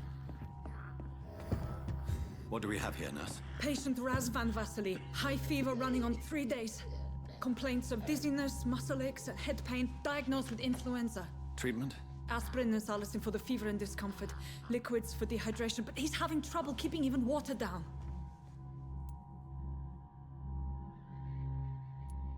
Thank you, nurse. Anything else I should know?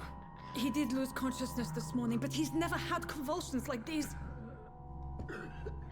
He's not convulsing, he's choking. He's not getting any air. Scalpel! Hand me that scalpel!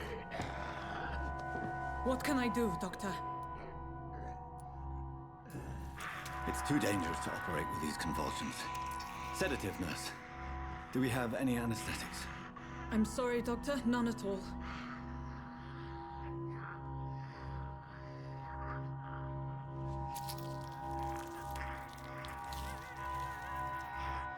I need to perform a tracheostomy. Short pipe. That rubber tube will do. We're going to cut a passage for air through the neck. Yes, Doctor. He's breathing again, but he's coughing up blood. Internal hemorrhaging. I need to make another incision into the chest cavity to drain the fluids from the lung. Prepare another tube.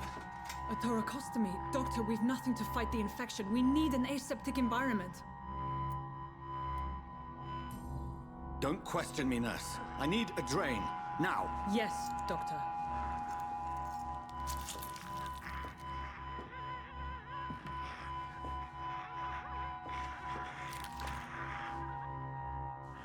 He's still bleeding, Doctor. I'm losing his pulse. The drain must have punctured the intercostal artery. There's too much blood. Are you all right, Doctor? I can't see.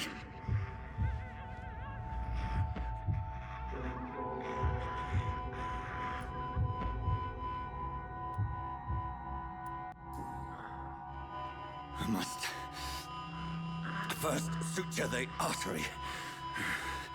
Find the wound. The source of the blood. Needle and thread, Doctor. Good. The stitches are holding. How's he doing? We're losing him. We've lost his pulse. He's dying, Doctor!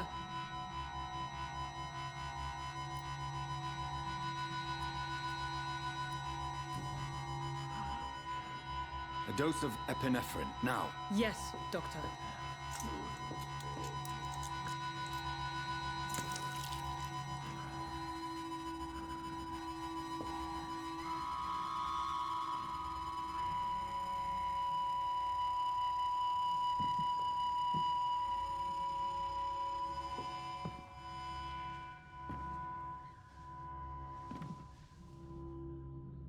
We've lost the pulse. He's gone, Doctor. Nurse, we did everything we could. Truly? Everything you could? Is that how you'll report this in your log?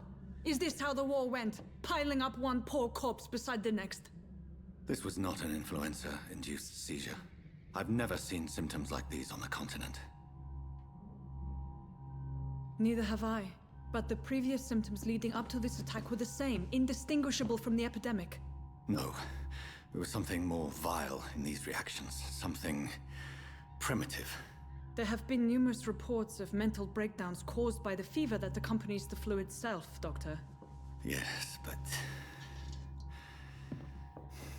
I'd best take some samples of the blood for analysis.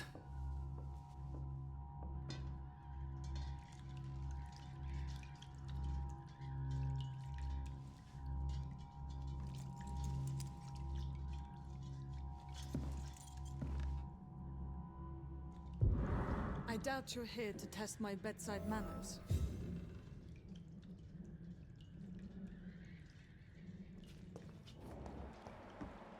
what do I owe this courtesy?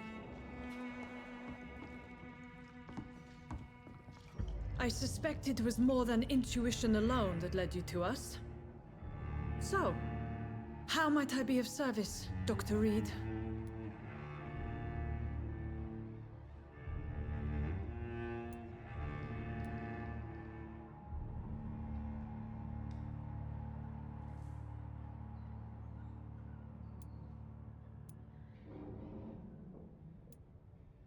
Your heart might be in the right place, but you can't carry on with this blackmail.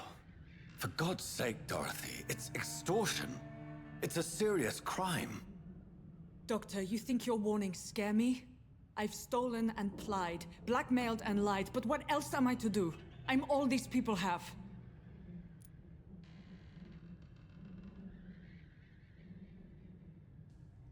But why Lady Ashbury? Why her, of all people? She's pristine and proper, all right. But that she-wolf in sheep's clothing murders the poor for sport. I have her where she belongs, and I'll milk her for all she's got.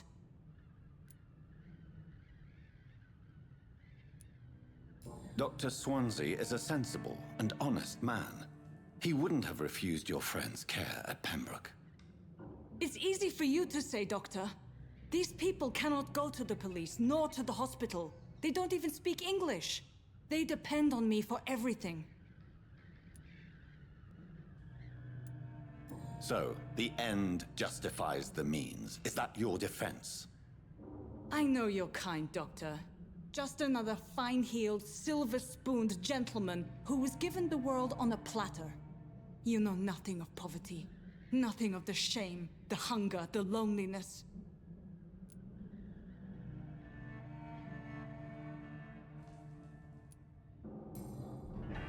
You've convinced me of the sincerity of your actions and their noble justifications. But all the same, blackmail is a crime, and it will stop, Nurse Crane. So, Are you going to turn me over to the authorities?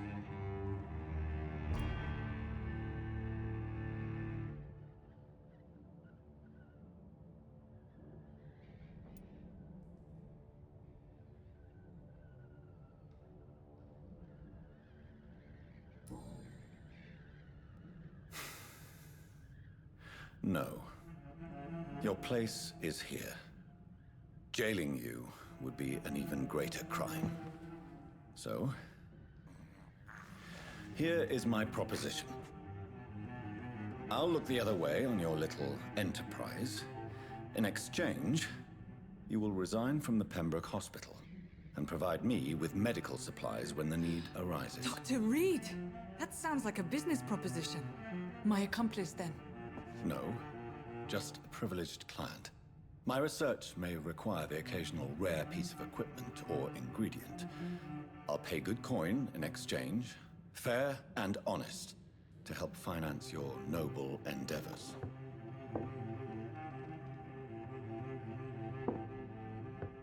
We have ourselves a deal, Doctor. Good customers are always welcome. Yes, Nurse Crane. We have a deal.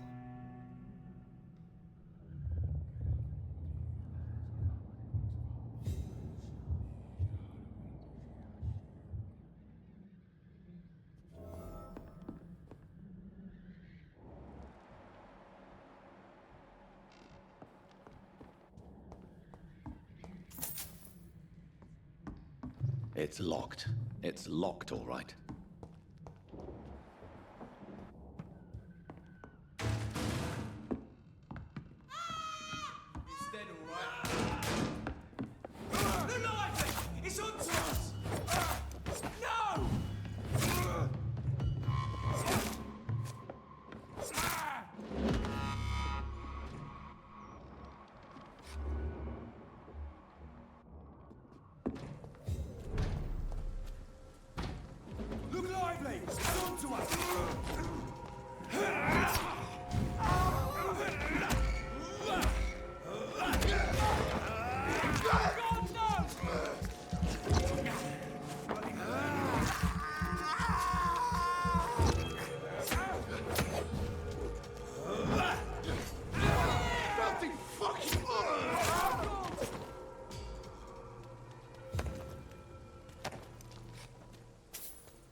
Hello, Mr. Petrescu. Hello, Dr. Reed.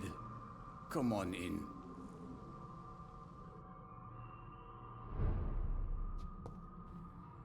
Yes?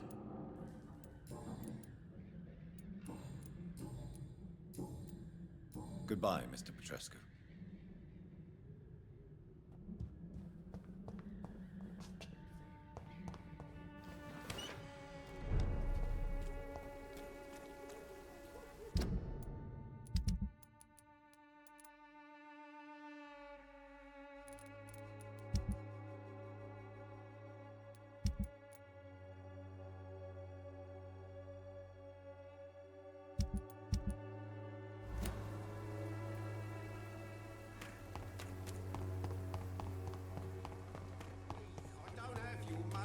Come on, Barrett, you know the game. You pay for peace of mind.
Good evening, Harry. May I come in? Sure. Sure. Is there only pain and suffering in this world? So, may I ask you a few questions? I'm not bothered. What could be worse?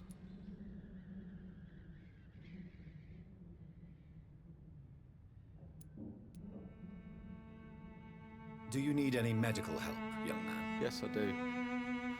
I feel so tired. I don't know if it's the epidemic, but everything seems so hard. You'll feel better with this, but you need to get a grip, young man. Medication alone won't cure melancholia.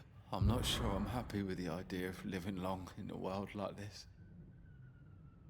But I thank you for your concern, sir.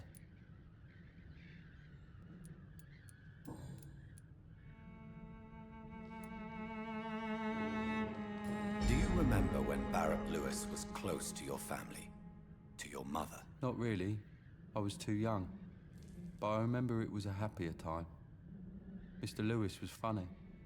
He often had dinner with us. Why are you sad, then? Because it hurts to remember a time when my father used to laugh and smile. It hurts to realise he's as sad as me now. How was he towards you? He was nice, I guess. He never forgot my birthday. He always offered me books. I liked books. Would it ease tensions with your father if he got an honest job? Because he tried, you know. I can't say. I'd be glad if he dropped his thuggish activities, but I'm not sure it would be enough. Why is that? Sometimes I suspect it's me, Dr. Reed. Or it's this life. It's like I can't find my place.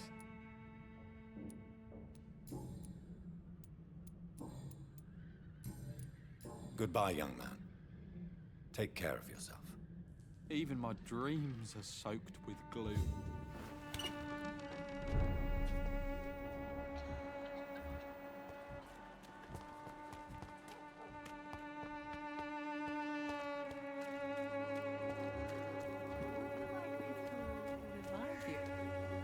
Good evening, Christina. Change your mind, Mr. Reed? Do you need any assistance, Miss Popper? It depends on the price of your medicine. I am shocked that you would think I am that sort of man. Forgive my suspicion. I'm so used to liars with good manners. Thank you, sir.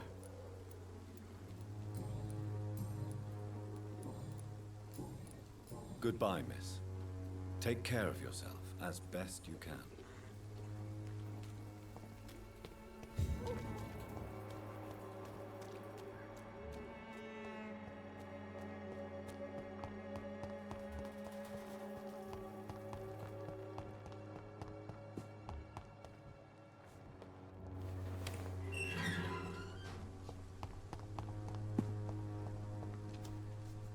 Good evening, Mr. Nithercott. And good evening to you too, my good sir. Can I be of any help?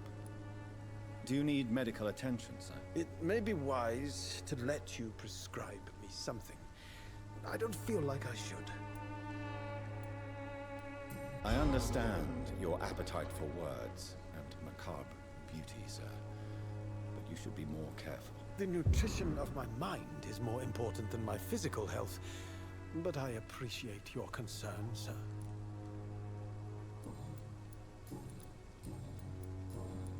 I'll leave you alone, sir.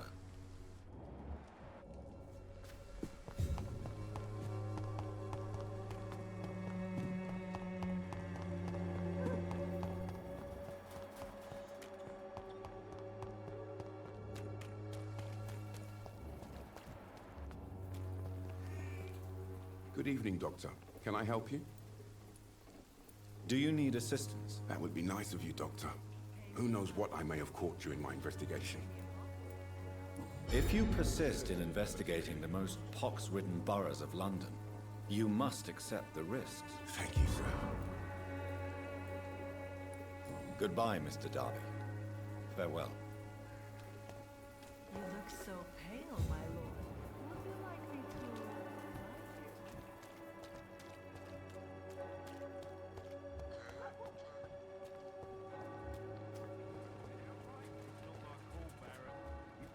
way or another. Please, Joe.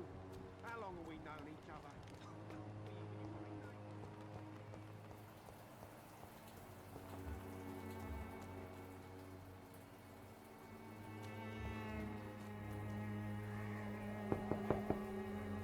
Hello, Mr. Petrescu. Hello, Dr. Reed. Come on in.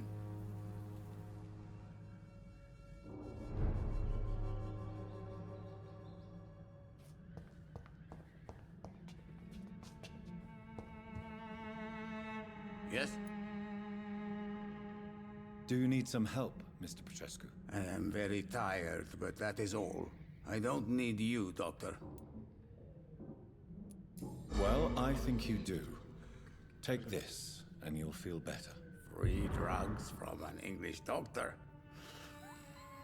It must be my lucky day. Goodbye, Mr. Petrescu.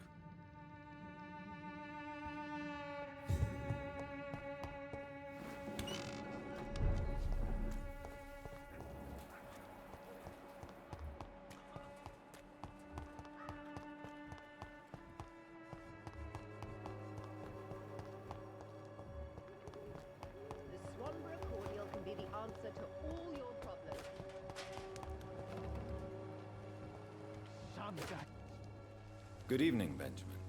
Can I help you? I'm afraid not, Mr. Reed. You don't seem well, Benjamin. Do you need any help? I always feel ill, sir. It's like I'm never right. I can try to help your body heal, sir. But you must stop destroying it. The war destroyed me, Doctor.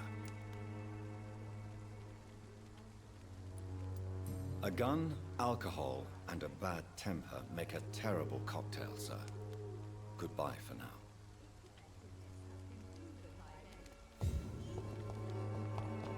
Me? I'll not die in some... How are you, boy? I'm not your boy, all right? Now piss off. Do you need assistance? Please. Feeling tired these days. There you go. Let's hope nobody steals it from you. Very funny. Goodbye, young man. I won't end up another drunk arsehole littering the streets. Not me.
Me?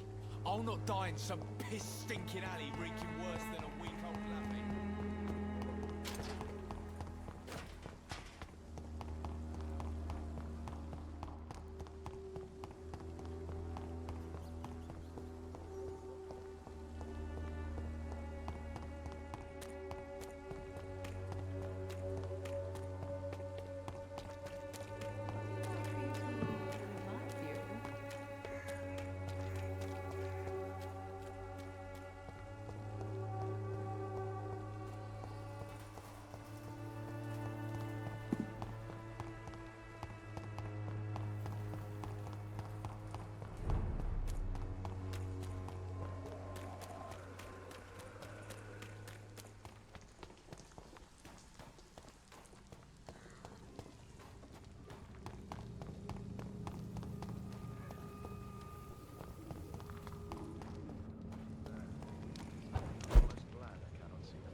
Good evening, sir.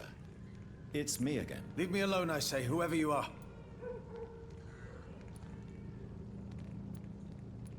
All right. I shan't insist. Goodbye for now, sir.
Human blood.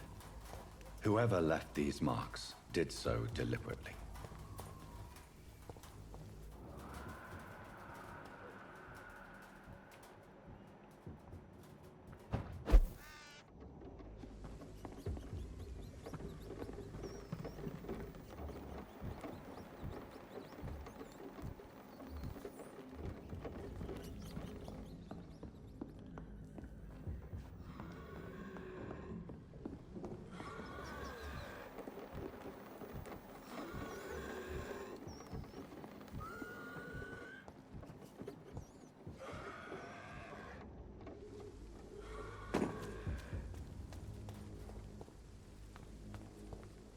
boy!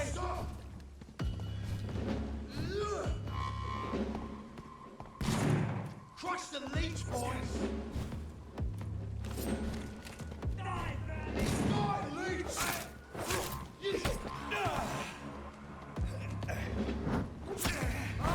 You pay for this!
cannot enter.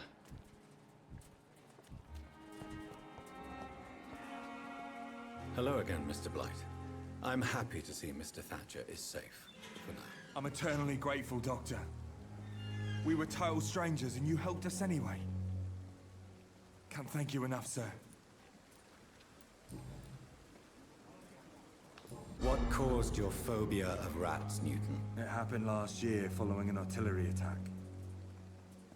I was trapped for 2 days in a hole under 2 dead soldiers.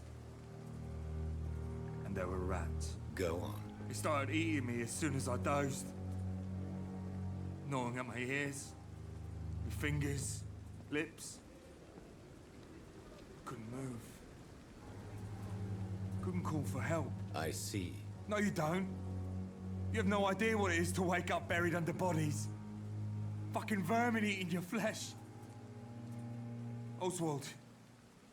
He found me and saved me.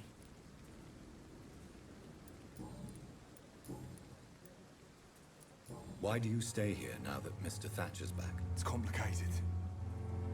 Since the war, Oswald's been really nervous with the idea of entering any hospital. And me, I've got my own issues. Can you speak about them? Rats, sir. Even seeing one, they turn me. Just want to run. It's that fear that stopped me from going after Oswald when he left. What can you tell me about the war, Mr. Blight? If you want to speak about it, of course. War was... well, you know, sir. The stench of death everywhere. Your mates lying bleeding in the mud. Just praying to make it through and get home. Bloody nightmare. Did you know Oswald Thatcher before the war? No. We met in the battlefield. I think we're in the same boat to France. We've stuck together ever since.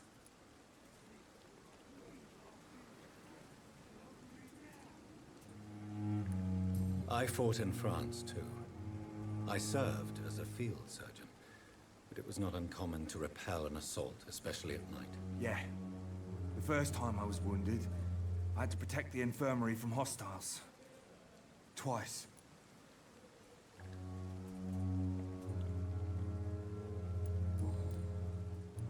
You are always welcome at the Pembroke Hospital. As a former officer, I'll be honored to welcome a fellow veteran. I'm not giving up on bringing Oswald back to the hospital. I just need to convince him that he needs some help. Perhaps he needs to reach that decision by himself. Could you speak to him? He doesn't usually listen to doctors, but perhaps because you've been through it, you can talk him round.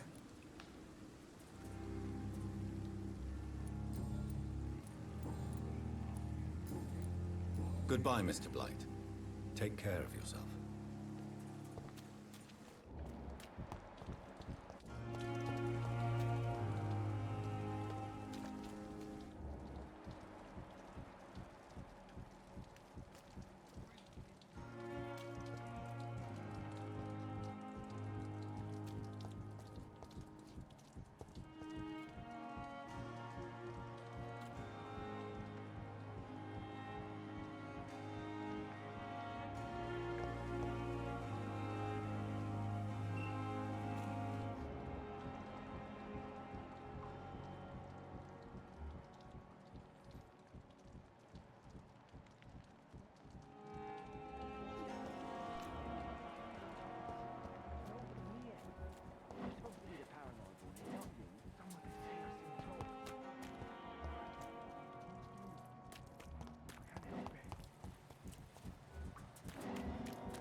Sometimes you act like a real jerk, you know that?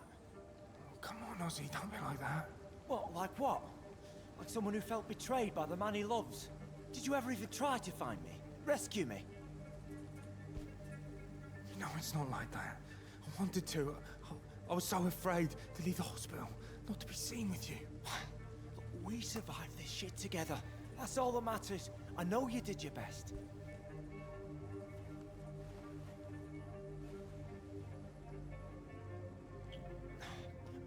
fuck the war, right? And fuck them all. Fuck the war. Fuck them all.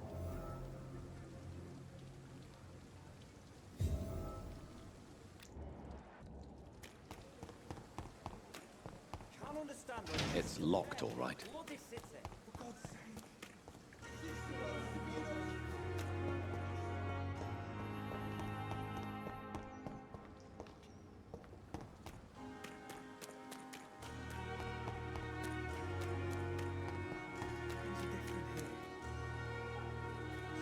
I cannot enter.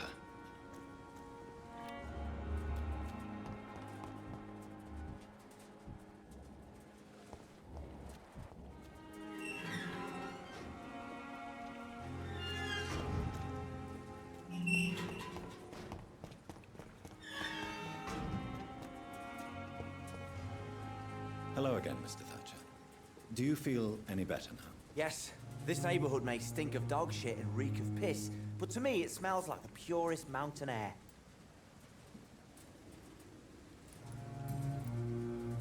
Mr. Thatcher, do you have a job? No. Since I came back from the war, I spent most of my time and energy just trying to forget. I understand what you mean. I was a soldier too. No. Nobody can truly understand what I've gone through. Why were you locked in that sewer? What happened? I went by the canal after an argument with a friend. Got chased by these fucking wankers and had to barricade myself in, despite my claustrophobia.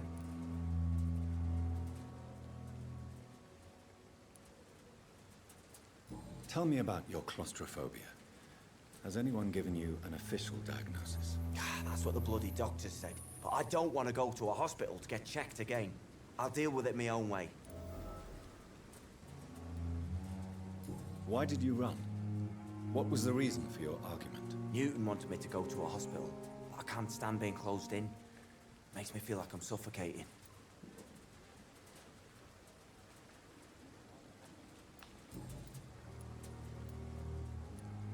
Oswald, why did you not go to the Pembroke Hospital to seek medical help? I don't trust doctors.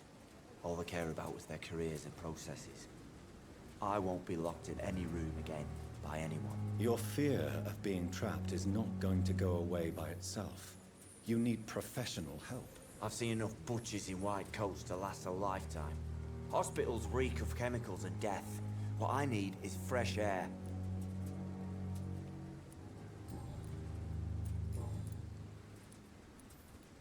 Do you want to talk about why you have this fear of being enclosed, Mr. Thatcher? No, I really don't. An irrational fear like yours is usually rooted in a specific event. Perhaps it would help to talk about it. Well, Doctor, take a guess then, if you're so interested in my case.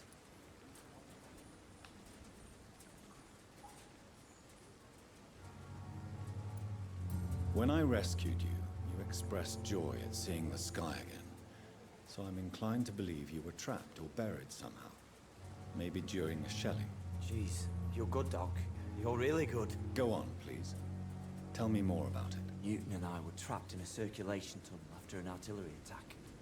We were buried alive for several days without ever knowing if we'd be found.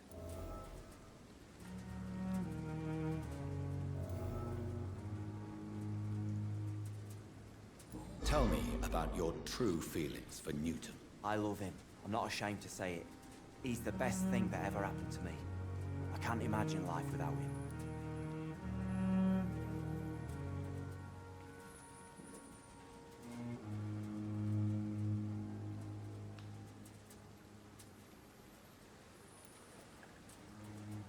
Why should you be ashamed? I'm not, I said. But Newton sees it differently.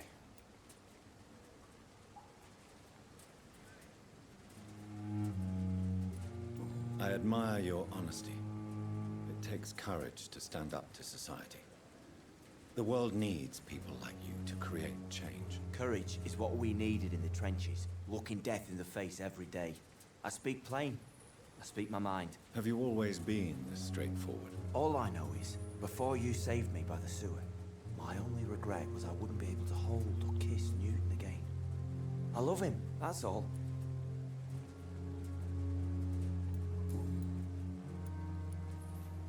Oswald, tell me about what happened when you were buried in that tunnel with Newton. It was more than dark. It was black as pitch. Hours seemed like days, and days like months. The terror, the shameful thoughts. Lord have mercy. What you endured was terrifying. It would have completely destroyed weaker men. It did not destroy Newton. Shameful thoughts. Tell me about them. At some point, I don't remember which day, but when I thought we'd never be rescued, that this would be our end, I thought about... Say it, Mr. Thatcher. If you ever want to heal, you have to say it. I thought about what I could do to survive. Just for a few more days. I thought about killing Newton. Killing and eating him. The man I fucking love.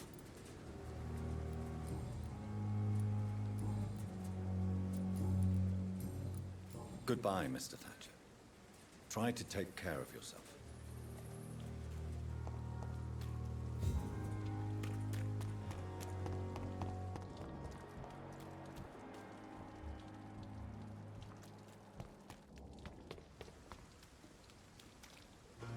Hello again, Mr. Blight. Good evening, Dr. Reed.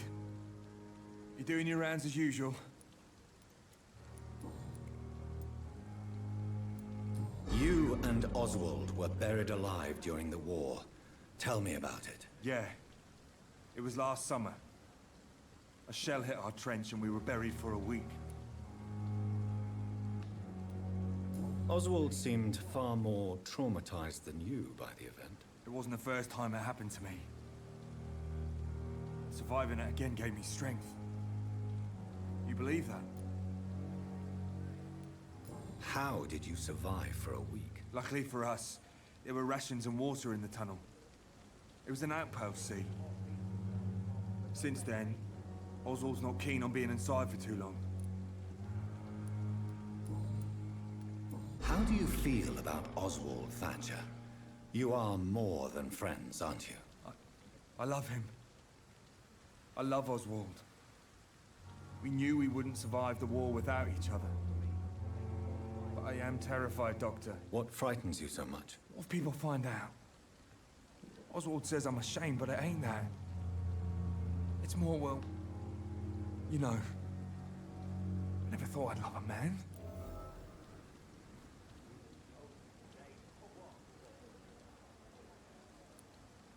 I won't say a word, Mr. Blight. Your secret is safe with me. I fought for my country and I survived. I saw my comrades die. And now society tells me I'm a criminal for who I love. Makes me so angry.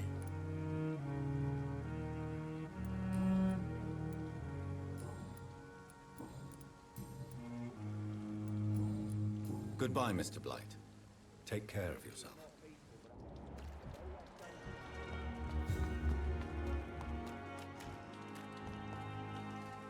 Good evening. Evening, Dr. Reed. Newton is conflicted about his feelings towards you. Would you like to talk about it, Oswald? It makes me sad and angry. It feels like the beautiful thing we have is somehow tainted. It hurts to see him so lost. His love for you is genuine. I'm certain he wasn't lying to me when he expressed his feelings for you. Newton still has to accept it, knowing he'll be seen as a queer, a fairy, less than a man in those simple-minded bigots' eyes. Though he's more of a man than they'll ever be, so fuck them all.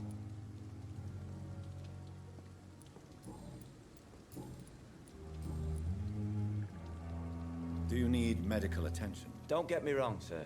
I'm grateful for what you've done, but I've never felt comfortable with doctors. I'm certain you have your reasons. But let me assure you, I'm not like other doctors you may have consulted with. It is true. You risked your life to save me, after all. It would be impolite to refuse your counsel. Goodbye, Mr. Thatcher. Try to take care of yourself.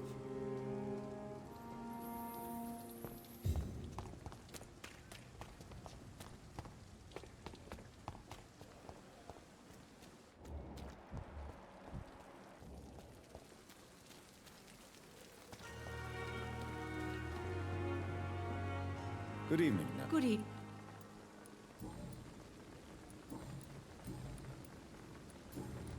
Goodbye, nurse. Call me if you need assistance. We are. Good evening, Dr. Tibbets. Dr. Reed, any good news to share?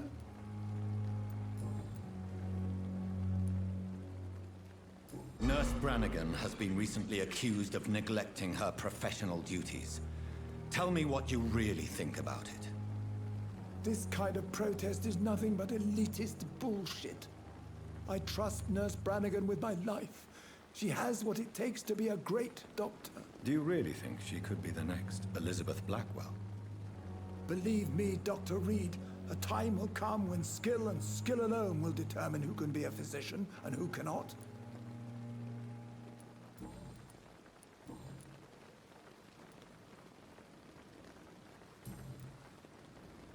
Goodbye, Dr. Tibbets.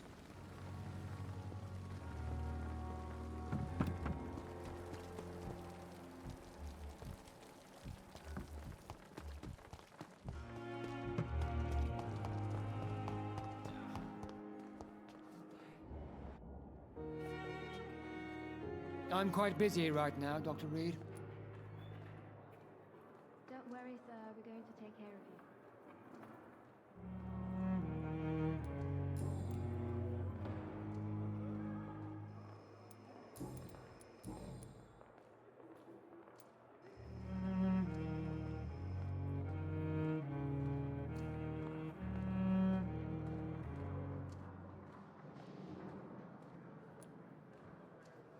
What do you think of Dr. Tippett's opinion of your promotion, Waverly? Tippett is a good practitioner.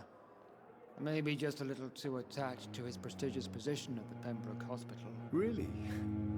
That's exactly his diagnosis of you. A little too eager to get promoted? A little bit too proud? He has the right to think so. But I deserve this promotion, and I don't consider it anything but well-earned. Thank you for your time. We'll talk later.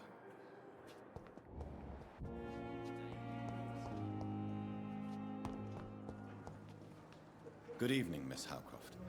How are you tonight? I need blood, Doctor. Warm, rich, vibrant blood.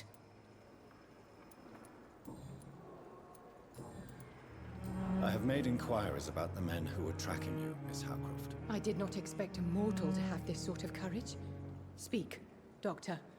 Why are they hunting me down?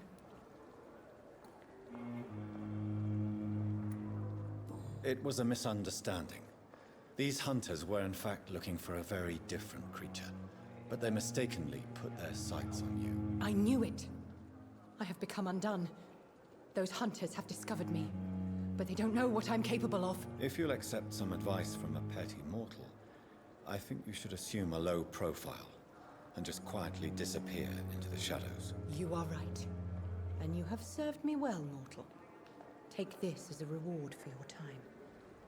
Perhaps I will allow you to drink deep of my blood. One day. Thank you. I'll keep that proposition in mind.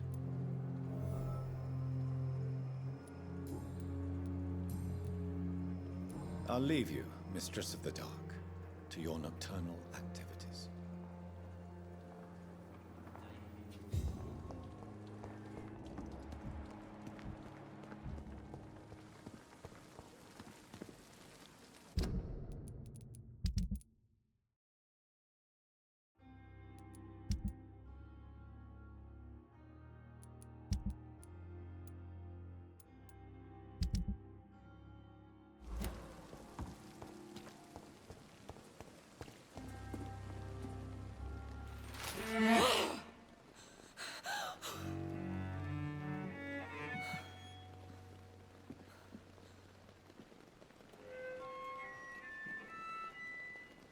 I would ask you to avert your eyes, sir.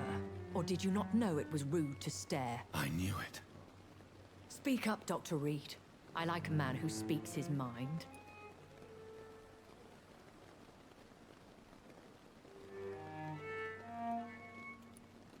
You killed him.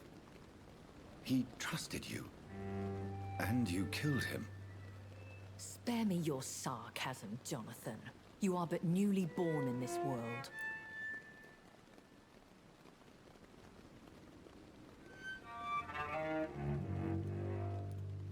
So in the end, the accusation was true, wasn't it?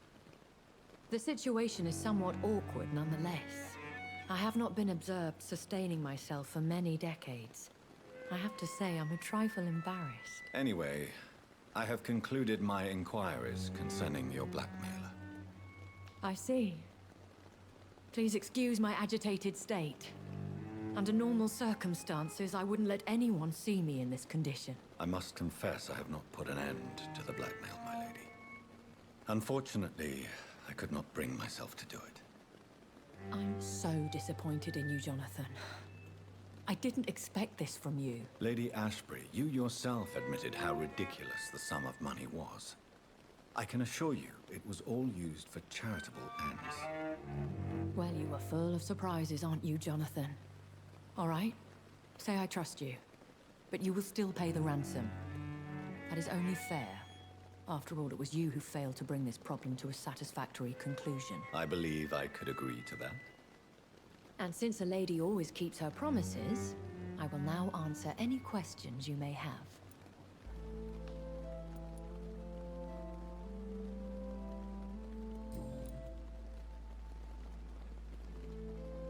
Why does Dr. Swansea allow you to feed on the patients of the hospital? Dr. Swansea is a good and compassionate man. He is trying to find a solution for our hunger. Until that happens, he is clever enough to understand that I only feed upon the dying. What do you know about this Brotherhood of St. Paul's Stole? The Brotherhood is well known amongst London vampire society. As long as our kind is discreet, and as long as they do not interfere, we have come to a mutual understanding. And no one suspected you of the murders? As you well know, suspicion has recently fallen on me of killing for pleasure. But you have my word, Jonathan. I take no pleasure in taking a life.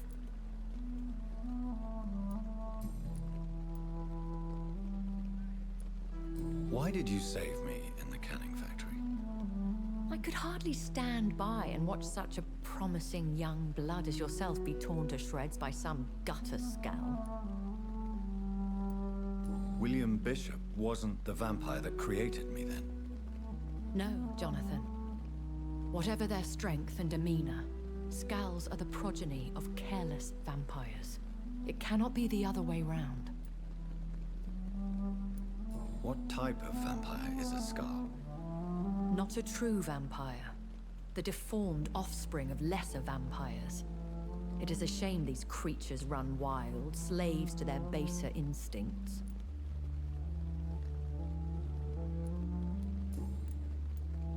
I know this is beyond the pale, but may I inquire your age? Really? And I thought you were gentlemen.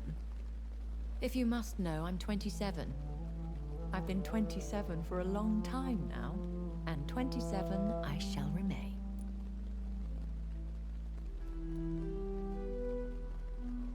Very well, but I believe there is more to this than you are saying. A lady has to have some secrets.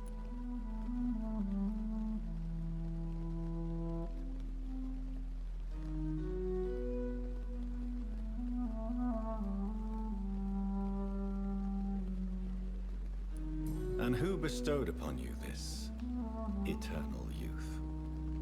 My maker. He left this isle a long time ago.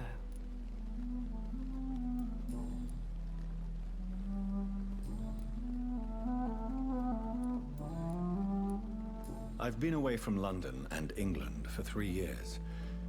This isn't the city I remember. Things have gone from bad to worse here, Jonathan. I've lived in this city for a long time, and I've never seen it like this. The Spanish flu has hit London that bad? Yes, but it's not just that. I've heard things. Things I've not heard for a very, very long time. There are whispers in the shadows. Something far worse than the Spanish flu is here in the city. What is it you fear? Fear has long since flown this form. But there is something malevolent circling us. I feel fear is merely waiting in the wings.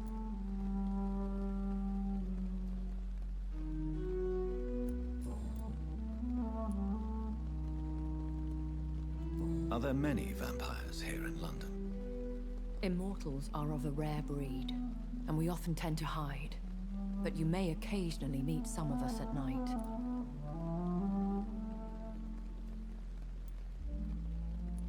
Will they all be as affable as you, my lady? I do not see why not. But remember, even the shark smiles before he bites. That sounds like a lesson from experience. Vampire politics are as intricate and sometimes tedious as a game of chess in a gentleman's club. I've learned from experience it is best to decline to play. Do you know any of them? Have you an idea of the identity of the vampire who attacked me? You mean your maker? No, Jonathan, I have no clue. But I fear he or she is as careless as cruel. To let you discover your new condition by yourself. What do you mean? Every now and then, you may discover an immortal in the deep of the night. But we are a rare and reclusive breed. Our progeny is almost never accidental. When I awoke, changed, I was chased and attacked by vampire hunters. Prepared and well-trained.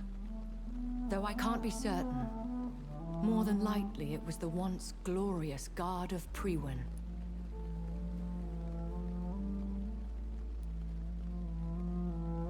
Once glorious, but still dangerous. They have seen better days, but all fanatics are dangerous. You would be wise to stay clear. They are sworn to destroy our kind. You make them sound like some sort of cult. More a society. And like all the best ones, a secret society. I thought them almost gone, but it seemed they have been recruiting.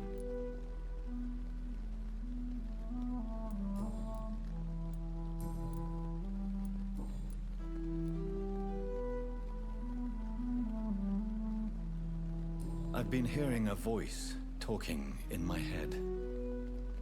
Is this some kind of insanity? It feels like the voice of the vampire that created me.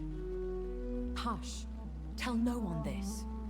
It would be unwise to talk of such things amongst British immortals.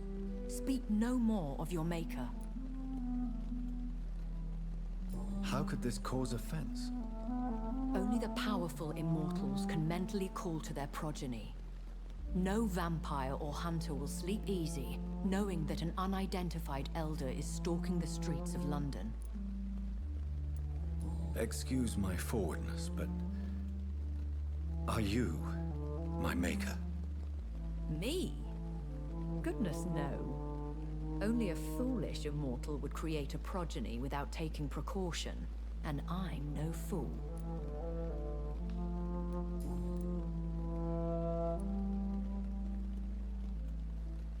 A vampire? Is that what I am? What we are? Such a crude word, defined by penny dreadfuls and drunken hacks. No. You are now an Ekon, and that you shall remain. So we are Ekons. How can I identify us amongst other vampires? How to put it? All Ekon are vampires. But all vampires are not Ekon. We are but a branch of the immortal tree.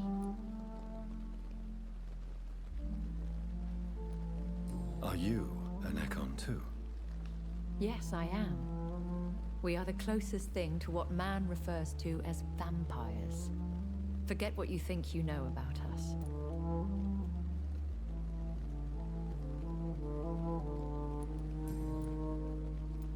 I don't understand. Why was I created and then left for dead? That is a question only the one who made you can answer. It's not normal practice. I doubt even if you find him, he will answer you, considering how cruelly he treated you.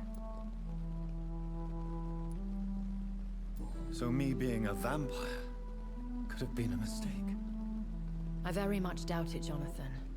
Contrary to the legends, it is not as simple to make another vampire by just biting someone. I'd like to avoid creating another vampire by mistake anyway. Tell me, how is it done? The process is dangerous. It could even kill your potential progeny. If you did decide to sire an offspring, they must drink of your blood, Jonathan.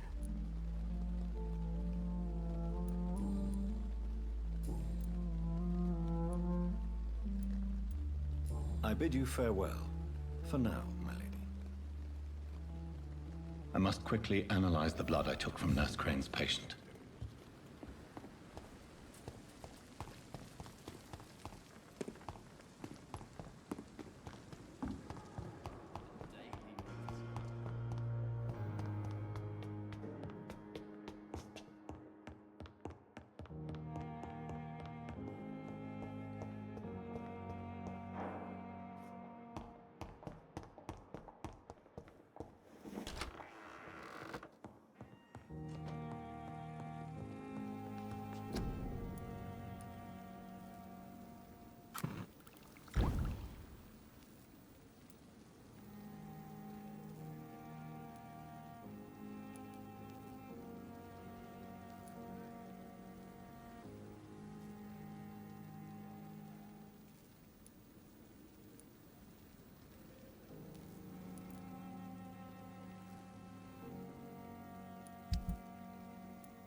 Razvan Vasily was infected by Spanish flu, but also has the highly unstable blood of the Scowls.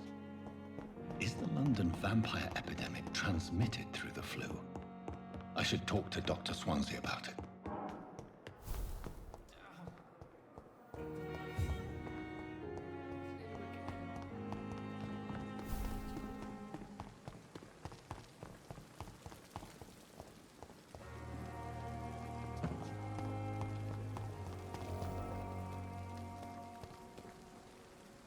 Good evening, Milton. Good evening, Doctor. Still trying to save lives?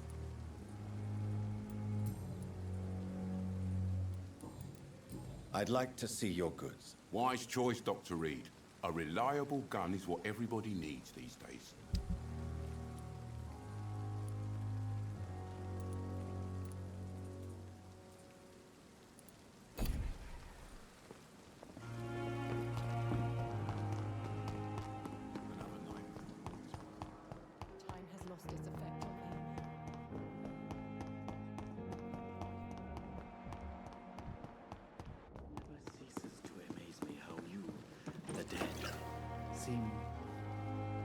Good evening, Dr. Reed. Such a pleasure to see you again. Please show me what you have to sell. Of course. It's just trinkets and curios, really. But I'm sure they can be useful.